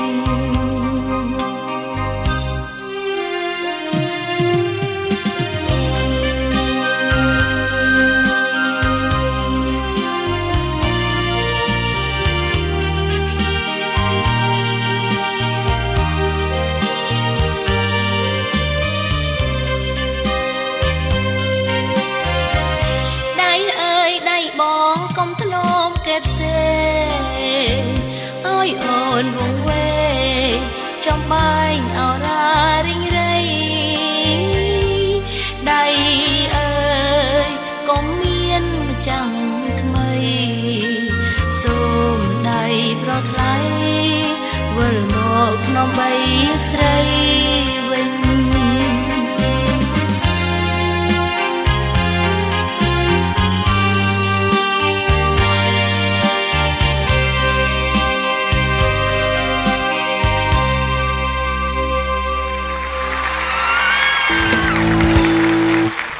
អរគុណច្រើនបទចម្រៀងដ៏ពិរោះរបស់បងស្រី Charlie Delight ជឿថាបងប្អូនទាំងអស់គ្នាពិតជាបានទស្សនាហើយមិនចង់ឲ្យបញ្ចប់នោះទេមិនថាចឹងដល់សក្តាខ្ញុំវិញមានអារម្មណ៍ថាដូចជាអូយងុយគេស្លងហ្មងណា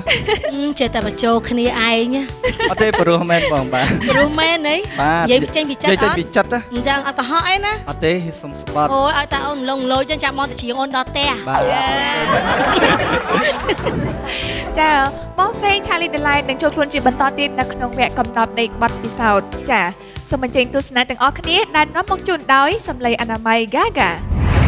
សម្លេងអនាម័យ Gaga ត្រូវបានទទួលស្គាល់បញ្ជាក់គុណភាពពីស្ថាប័នប្រទេសសិង្ហបុរីចិនហុងកុងនិងវៀតណាមហើយថែមទាំងបានឆ្លងកាត់ការពិសោធន៍ធ្វើតេស្តពីស្ថាប័នជំនាញពីប្រទេសទាំងនោះបញ្ជាក់ពីគុណភាពល្អស័ក្តិសមសម្រាប់ស្ត្រីប្រើប្រាស់បានគ្រប់កលៈទេសៈ Gaga ស្ដើងរឹបស្និទ្ធងាយស្រួលយុវវ័យទទួលបានអារម្មណ៍ត្រជាក់គ្រប់ពេលវេលាកាន់តែជឿជាក់ Gaga ស្រស់ថ្លារាល់ថ្ងៃសម្លេងអនាម័យ Gaga ជាផលិតផលរបស់ក្រុមហ៊ុន Angel Trading Co Ltd អាចទំនាក់ទំនងបានតាមទូរស័ព្ទលេខ023 66 66 137 Gaga ថ្មីយុវតីទទួលបានអារម្មណ៍ត្រជាក់គ្រប់ពេលមន្ទីរព្យាបាលធ្មេញដួងសិតមន្ទីរព្យាបាលធ្មេញដួងសិតតនបណ្ឌិតមានបទពិសោធន៍យូរឆ្នាំមានក្រុមសីលធម៌ល្អឧបករណ៍ទំនើបមានដកដាក់ធ្មេញពុតធ្មេញនិងដាំបង្គោលក្នុងឆ្អឹងធ្វើធ្មេញឲ្យសមន្ទីរព្យាបាលធ្មេញដួងសិតស្ថិតនៅខាងលិចឈៀងខាងត្បូងផ្សារទំនើបសូរិយាសូមបង្កើនស្នាមញញឹមនិងភាពជឿជាក់ជាមួយមន្ទីរព្យាបាលធ្មេញដួងសិតសហការឧបត្ថម្ភកម្មវិធីដោយសន្តាគារនិងភោជនីយដ្ឋាន Hyba 7 Heaven សន្តាគារនិងភោជនីយដ្ឋាន Hyba 7 Heaven សូមស្វាគមន៍ 7 Heaven មានបន្ទប់ស្នាក់នៅសាលប្រជុំនិងអាងហែលទឹកពោពេញទៅដោយផាសុកភាពនៅជាន់ទី7និងទី8មានភោជនីយដ្ឋាន Hyba មានមុខម្ហូបឆ្ងាញ់តម្លៃសមរម្យអាហារពេលព្រឹក free កាហ្វេទឹកកក1កែវអាហារថ្ងៃត្រង់ free ហែលទឹកហាត់ប្រាណអាហារពេលល្ងាចសម្រាប់សុភាពនារីដែលមកពិសាអាហារនិងស្ដាប់ភ្លេងនៅ Hyba និងទទួលបានស្រាក្រឡុកដោយឥតគិតថ្លៃចាប់ពីម៉ោង6ដល់ម៉ោង8យប់ភោជនីយដ្ឋានមានទទួលរៀបចំពិធីខួបកំណើតនិងពិធីជប់លៀងផ្សេង Hai bá Seven Heaven ជាឋានសួគ៌របស់លោកអ្នកដែលមានទីតាំងស្ថិតនៅទល់មុខនឹងមន្ទីរពេទ្យបង្អែករាជធានីភ្នំពេញ បាទដូច្នេះសូមអញ្ជើញទស្សនាកំណប់អារម្មណ៍ក្នុងវគ្គកំណប់នៃបទពិសោធន៍ទាំងអស់គ្នាបាទ កំណប់អារម្មណ៍រីរីស្វាគមន៍កំណត់បទពិសោធន៍កំណប់អារម្មណ៍រីរីស្វាគមន៍កំណត់បទពិសោធន៍ សូមស្វាគមន៍ចំពោះអ្នកនាងឆៃលីដាឡែនបាទចង់សួរថានៅក្នុងជីវិតសិល្បៈរបស់បងទទួលបានភាពជោគជ័យទៅហើយប៉ុន្តែអ្វីដែលធ្វើឲ្យបងមានអារម្មណ៍ថាសោកស្ដាយជាងគេបំផុត តាំងពីដើមដែលខ្ញុំចូលសិល្បៈនេះខ្ញុំបានគេឈ្មោះហើយបានទទួលការជោគជ័យច្រើន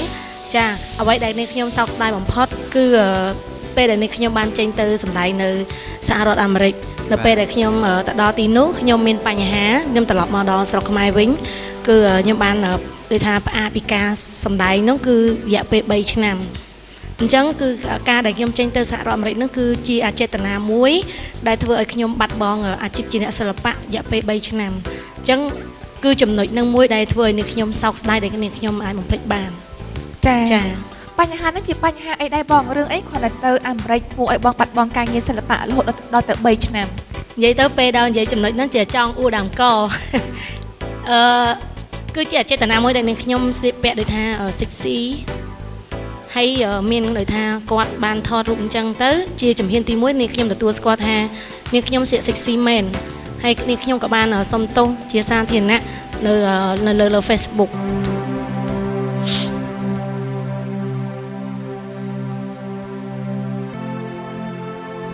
ពេលនេះខ្ញុំបានឡើងឆាកសិល្បៈនេះខ្ញុំនៅផ្ទះពេលដែលនេះខ្ញុំមើលទូទួលនេះខ្ញុំតែងយំរហូតព្រោះអ្វីខ្ញុំតស៊ូរយៈពេល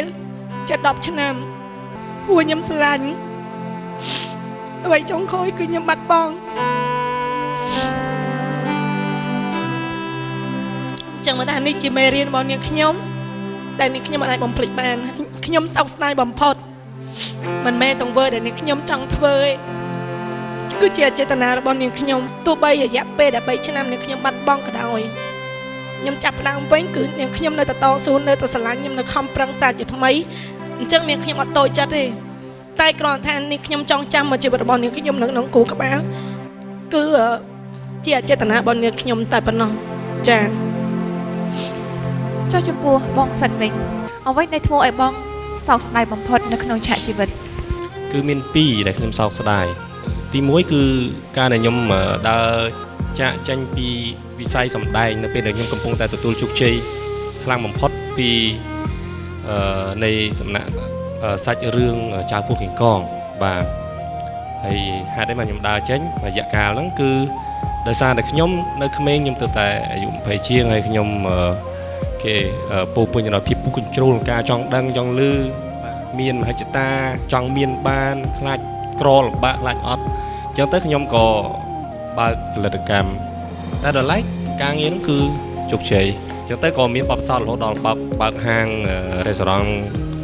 ជាភោជនីយដ្ឋានបាទមានបទពិសោធន៍ជាអ្នករស់ស៊ីតបមកទៀតខ្ញុំក៏បានប្រឡូកបញ្ចូលមកវិញដោយសារតែមានជោគជ័យមានបរាជ័យច្រើនយើងស្គាល់ច្រើនក្នុងនាមដើរតួអង្គមួយទៀតជាអ្នករស់ស៊ីអញ្ចឹងទៅខ្ញុំក៏បានប្រឡូកចូលវិស័យសិល្បៈវិញនៅពេលដែលនៅក្នុងផលិតកម្មរ៉ុកបើកដំបូងបាទខ្ញុំនៅពីក្រោយឆាកនិពន្ធជាពិសេសជូនប្អូនខាន់ជេមជាច្រើនបទជាច្រើនដែលគាត់ច្រៀងដែលគាត់ល្បីហ្នឹងគឺមើលឈ្មោះគឺសិតតែភាគច្រើនចំពោះខ្ញុំអញ្ចឹងទៅនេះជាបទពិសោធន៍មួយតែរឿងដែលខ្ញុំសោកស្ដាយដែលខ្ញុំបាត់ឱកាសពេលខ្ញុំដើរចាក់ចេញពីវិស័យសម្ដែងដោយឡែកបងហ្វៃសំអាងគាត់មានរឿងបន្តទៀតសម្រាប់ឲ្យខ្ញុំដើរជាតួអង្គឯកតម្រាំដល់10ឆ្នាំក្រោយបើខ្ញុំចាប់ផ្ដើមស្គាល់ចាប់ផ្ដើមដឹងថាអូខ្ញុំយល់អំពីជីវិតហើយខ្ញុំដឹងថាខ្លួនខ្ញុំចង់បានអីហើយខ្ញុំដឹងថាសក្តានុពលខាងក្នុងខ្ញុំគឺខ្លាំងអីជាងគេពូកែអីជាងគេហើយខ្ញុំស្រឡាញ់អីជាងគេហើយទើបបើខ្ញុំចាប់ផ្ដើមខ្លាយវិវត្តខ្លួនខ្លាយទៅជាតារាចម្រៀងឥឡូវហ្នឹងនេះគឺជាកត្តាដែលខ្ញុំសោកស្ដាយចំពោះរឿងបញ្ហា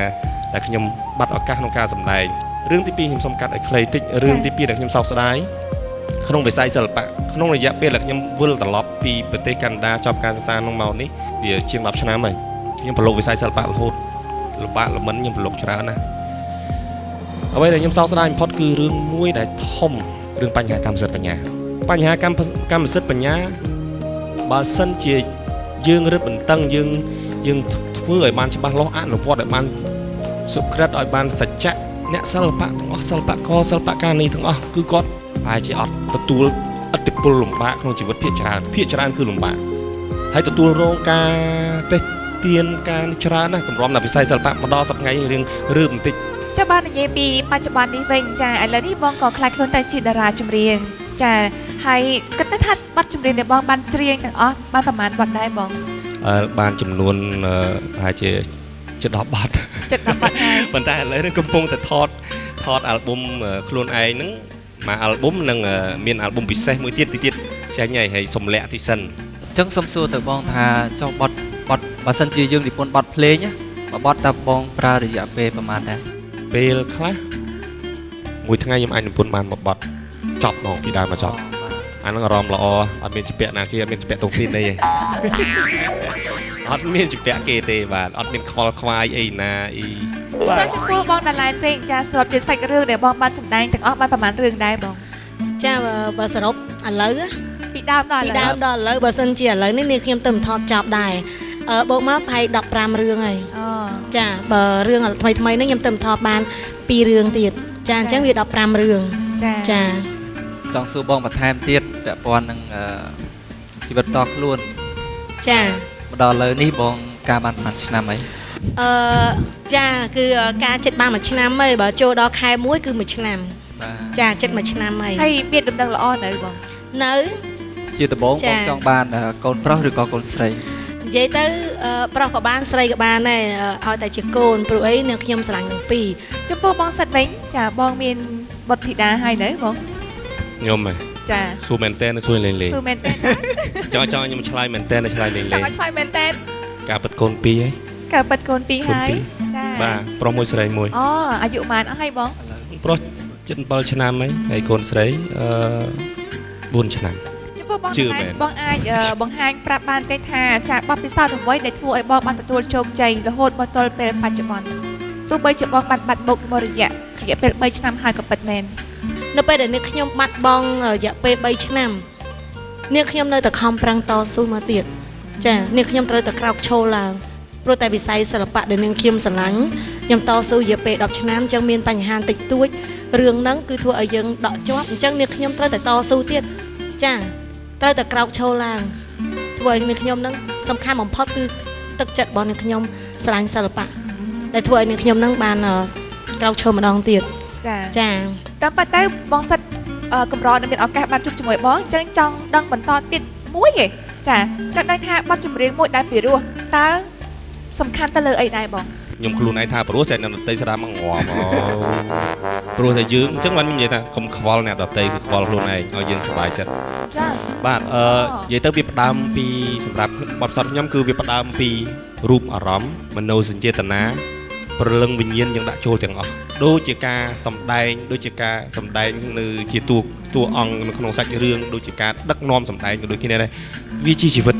បើយើងយល់ថាយើងច្បាស់លាស់ធ្វើអ្វីដែលយើងស្រឡាញ់នោះហើយវាមិនប៉ះពាល់អ្នកដទៃមិនប៉ះពាល់ផលប្រយោជន៍អ្នកដទៃមិនធ្វើឲ្យគេជឿចាប់ប៉ុន្តែផ្ទុយវិញធ្វើឲ្យយើងសប្បាយចិត្តហើយយើងបានភោគផលដល់ខ្លួនឯងហើយដល់ភោគផលអ្នកដទៃទៀតហើយយើងស្រឡាញ់ទៅធ្វើទៅអត់ខុសទេអញ្ចឹងយើងមិនអាចតម្រូវចិត្តមនុស្សបានទាំងស្រុងនោះទេសំខាន់ស្គាល់ពីខ្លួនឯងសិនតម្រូវចិត្តខ្លួនឯងឲ្យច្បាស់លាស់រកចំណុចខ្លាំងរបស់ខ្លួនឯងឲ្យបញ្ចេញមកខាងក្រៅអ្នកគ្រប់គ្រងស្នាដៃតែនិពន្ធបទលេងអ្នកចម្រៀងអ្នកចូលចិត្តសលេងខ្ញុំការខ្ញុំច្រៀងខ្លួនឯងហ្នឹងដូចមិនបាច់ទេអត់ទំពេញចិត្តសលេងខ្លួនឯងហូបពេលខ្លះទម្រាំដល់សម្រាប់តែចេញលក់បានគឺថាជំនាញឆ្អែតហើយបាទឥឡូវនេះទស្សនិកជនកំពុងតែរងចាំបន្តចាចង់ទស្សនាចង់មើលបន្តទៀតតើវាសនារបស់ចានាងក្តាមហើយនិងលោកឆែបមកទីក្រុងទៅជាយ៉ាងណាទៅដូច្នេះសូមចេញទស្សនិកជនចាទស្សនាដល់ការសម្ដែងរបស់តារាកិត្តិយសជាបន្តទៀតនៅក្នុងរឿងត្រកួនភ្លេចស្រែខែវង្វេងមេឃភាគបញ្ចប់ម្នាក់នេះសាររបស់គេយ៉ាស៊ីទៀតនោះ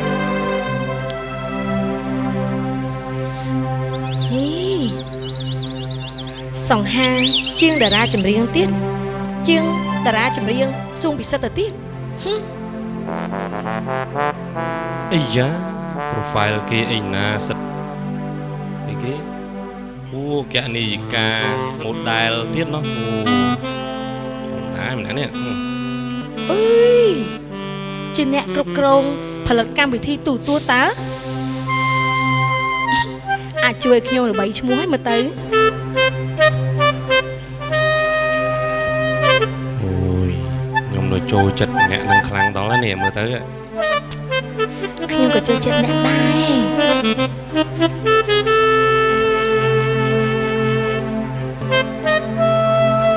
យើងអាចជួបគ្នាបានហើយទេមានអីអញ្ចឹងជួបគ្នាថ្ងៃស្អែកអូយយូរថ្ងៃនេះខ្ញុំជាប់សម្ភារតារា model ផ្សាយនីយកម្មទូទួលអញ្ចឹងចាំស្អែកចាំជួបគ្នាក៏បានដែរអូខេថ្ងៃស្អែកជួបគ្នា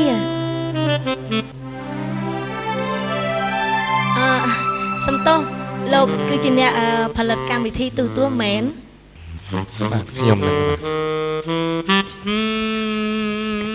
ចុះកញ្ញាវិញជាខាង model មែនកណិយិកាមែន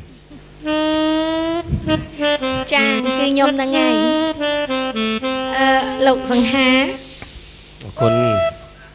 យើងពិតជាមាននិស្ស័យនឹងគ្នាហើយមាននិស្ស័យដូចគ្នាហ្នឹងណាណែ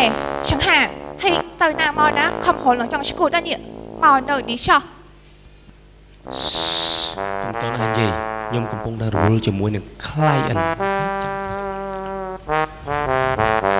ណែម៉ារាវីចង្វាយឲ្យមកតាមទៅបបោះបន្ទប់ទឹកអីណោះហើយការងារធ្វើមិនទាន់ហើយផងនៅមានពេលមកសងទីម៉ងអីទៀតអើយណែខ្ញុំថាលោកឯងនឹងច្រឡំមនុស្សហ៎ខ្ញុំហ្នឹងហ៎អេខ្ញុំអត់ទាន់ងឹតភ្នែកទេហើយក៏អត់មានជំងឺបាត់បង់ស្មារតីណាវែងណាអត់ស្គាល់អ្នកធ្វើការជាមួយគ្នាដែរជាក៏ចេះគេសោះទៅរឹកមើលចង្វាយនាយណែហើយការងារបាក់ឡើងឲ្យចង្វាយនេះមិនទៅទេហើយមិនមកស្អីមកវិញគាត់នឹងមកដឹមជួយច្បាស់នេះទៅវិញណាអូយទុកមកខ្ញុំផងនិយាយជួយនិយាយការពិតមែនទុកមកណែចាំយើងឲ្យលុយចាយកុំមាត់ពុទ្ធោឲ្យលុយចាយសូមតែឲ្យលុយជាពាក់ខ្ញុំនឹងមកឲ្យអស់សិនមកខ្ញុំសប្បាយចិត្តណាស់ហើយបញ្ញាខាងអួយគេអួយឯងសិតតែតំពិតទៅលក់ឆែលក់ជ្រូកមកទិញមកនៅទីក្រុងឆោះចាំបាច់ទៅលុយបនថ្លៃផ្ទះក៏គ្មានផងមកធ្វើឯងអីណាឆោះឆេញទៅអត់នៅខ្ញុំសួរតើអត់នៅអើយហែកអត់នៅមានចិត្តអូពុទ្ធោអើយហើយបាត់ដឹងមិនច្បាស់ទេណាកុំប្រកែចេះតែនិយាយហើយចេះតែចេះចូលនឹងប្រកែណារឿងចេះចូលរឿងរបស់គេអើយពុទ្ធោ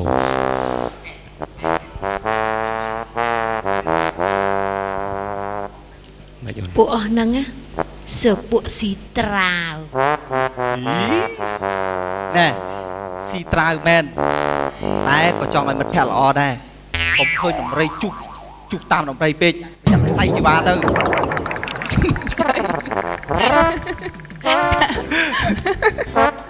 ចាអរគុណការសម្ដែងបាញ់ថាប៉ិតមិនចង់ជាប់មាត់ទៅអញ្ចឹងទៀតហ៎បងហ្នឹងហើយបងតាមមើលមាត់នៅចឹងហ្នឹងតាមមើលងាកទៅណាក៏តាមលើកទី1ឯនេះបងបាច់ដែរសមអត់បងនេះបងបែរមកតួអង្គថ្មីខំទប់តាខ្ញុំប្លែកទៅចឹងអត់ទេទប់ណែបងទប់ខ្លាចណែបែកអារម្មណ៍បាទតែប៉ិតបងភ័យមកស្លុតបាត់ហើយតែបងទប់អារម្មណ៍ក្នុងចិត្តស្លុតចង់បែកម្ដងដែរហ្នឹងបងមិញចាកំណត់អារម្មណ៍អរគុណដល់បងទាំងពីរបងតាឡែននិងបងពិសិដ្ឋដែលបានចូលរួមជាកិត្តិយសនៅក្នុងកម្មវិធីរបស់យើងហើយក៏បានចាធ្វើឲ្យទស្សនិកជនគាត់បានមើលការសម្ដែងរបស់បងហើយក៏គាត់ចាសើចសប្បាយគឺគាត់ធ្វើឲ្យគាត់នឹងភ្លេចទុកអស់មួយរយៈមកពេលធំដែរចាហើយកំណត់អារម្មណ៍របស់យើងនៅមានការសម្ដែងដ៏ពិសេសមួយទៀតចានៅចុងក្រោយនៃកម្មវិធីចាអរគុណដល់អ្នកឧបត្ថម្ភធំរបស់យើងគឺសម្លេងអនាម័យ Gaga មន្ទីរព្យាបាលថ្មិញដួងសិទ្ធសហការឧបត្ថម្ភកម្មវិធីដោយសន្តាគារនិងភោជនីយដ្ឋាន Hai Bar 7 Heaven ហាងកាត់ដេរសម្លៀកបំពាក់ស្ត្រីសេដ្ឋបុត សម្រាប់នាងខ្ញុំហាងកាត់ដេរខ្មែរ Design ដែលមានទីតាំងស្ថិតនៅខាងក្រោយសន្តាគារ Intercon ដែលទូរស័ព្ទ092 340 335 សុភាពនារីទាំងឡាយដែលចង់បាននៅម៉ូដរ៉ូបចាដែលអាចចូលរួមបានគ្រប់កម្មវិធីទាំងអស់នៅតម្លៃសមរម្យសូមអញ្ជើញទៅហាងខ្មែរ Design សម្រាប់អ្នកនាង Charlie Deline សូមអរគុណដល់ហាងផាត់មុខធ្វើសក់សោភ័ណ្ឌផាណាដែលមានចាលេខទូរស័ព្ទ017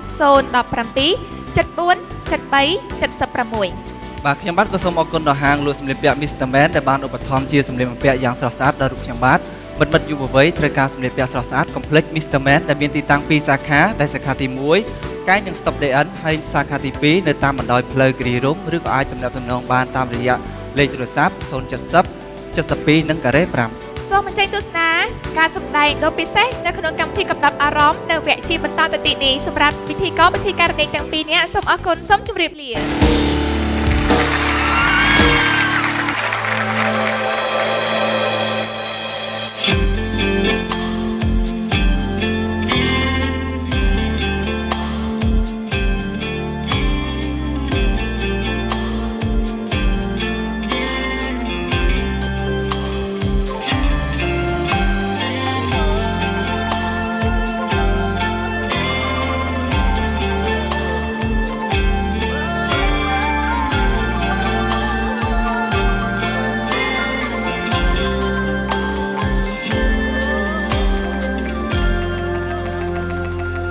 គេនឹកគេគិតស្រមៃឃើញអូនតែអាយថ្នាក់ថ្នមប្រឡាយស្និទ្ធស្នាលសប្បាយនឹងអូនទាំងដឹងថាគ្មានវាសនានឹងស្គូខ្លួនទៀបកំតោងដៃក្លីគុំជុំស្រវ៉ាអមភ្នំអ្នកស្រែដូចបងធ្វើម្ដេចអូនស្រឡាញ់ទេគ្មានទេពេលពើមានប្រឹងយុស័កដូចគេមានតែបេះដូងបរិសុទ្ធនឹងស្នេហ៍ប្រៀបដូចដួងខែរះនៅស្និទ្ធក្បែរផែនដីរោអ្នកស្រែដូចបងគ្មានទេវិណាស្គមស្កៃមានតែខ្ទមស្នេហ៍ទេថ្លៃទូក្របីស្រែចំការបងដឹងខ្លួនច្បាស់ថាបងនេះគ្មានវាសនាយកអូនជាម្ចាស់ចិន្តារួមស្នេហាជាតិនេះឡើយគ្មានសង្ឃឹមទេថាអូនជាគូបងនេះបងรู้ตัวទីមធៀបអូននៅទីសែនគុំព្រោះស្រឡាញ់ពិតទើបមិនសារធីខ្លាចអូនធ្លាក់ទីមវាសនាដណ្ដាបព្រោះតែរូបបង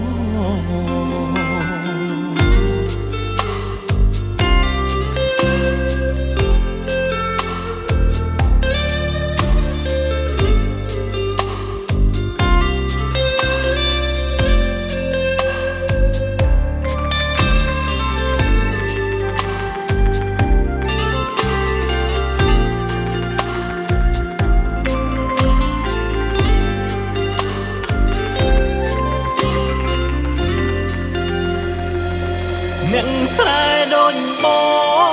ងគ្មានទេវិឡាស្គមស្កៃមានតែខ្ទមស្នេហ៍ទេថ្លៃទូក្របីសាចុងខាងបងដឹងខ្លួនច្បាស់ថាបងនេះគ្មានវាសនាយកអូនជាម្ចាស់ចិន្តារួមស្នេហាជាតិនេះឡើយគ្មានសង្ឃឹមទេថាអូនជាគូបងនេះបងรู้ตัวទីមធៀបអូននៅទី សែនខួងព្រោះស្រឡាញ់ពិតទើបមិនសារភាពខ្លាចអូនធ្លាក់ទីមវាសនាដណ្ដាព្រោះតែរូបបងខ្លាចអូនធ្លាក់ទីមវាសនាដណ្ដាព្រោះតែរូបបង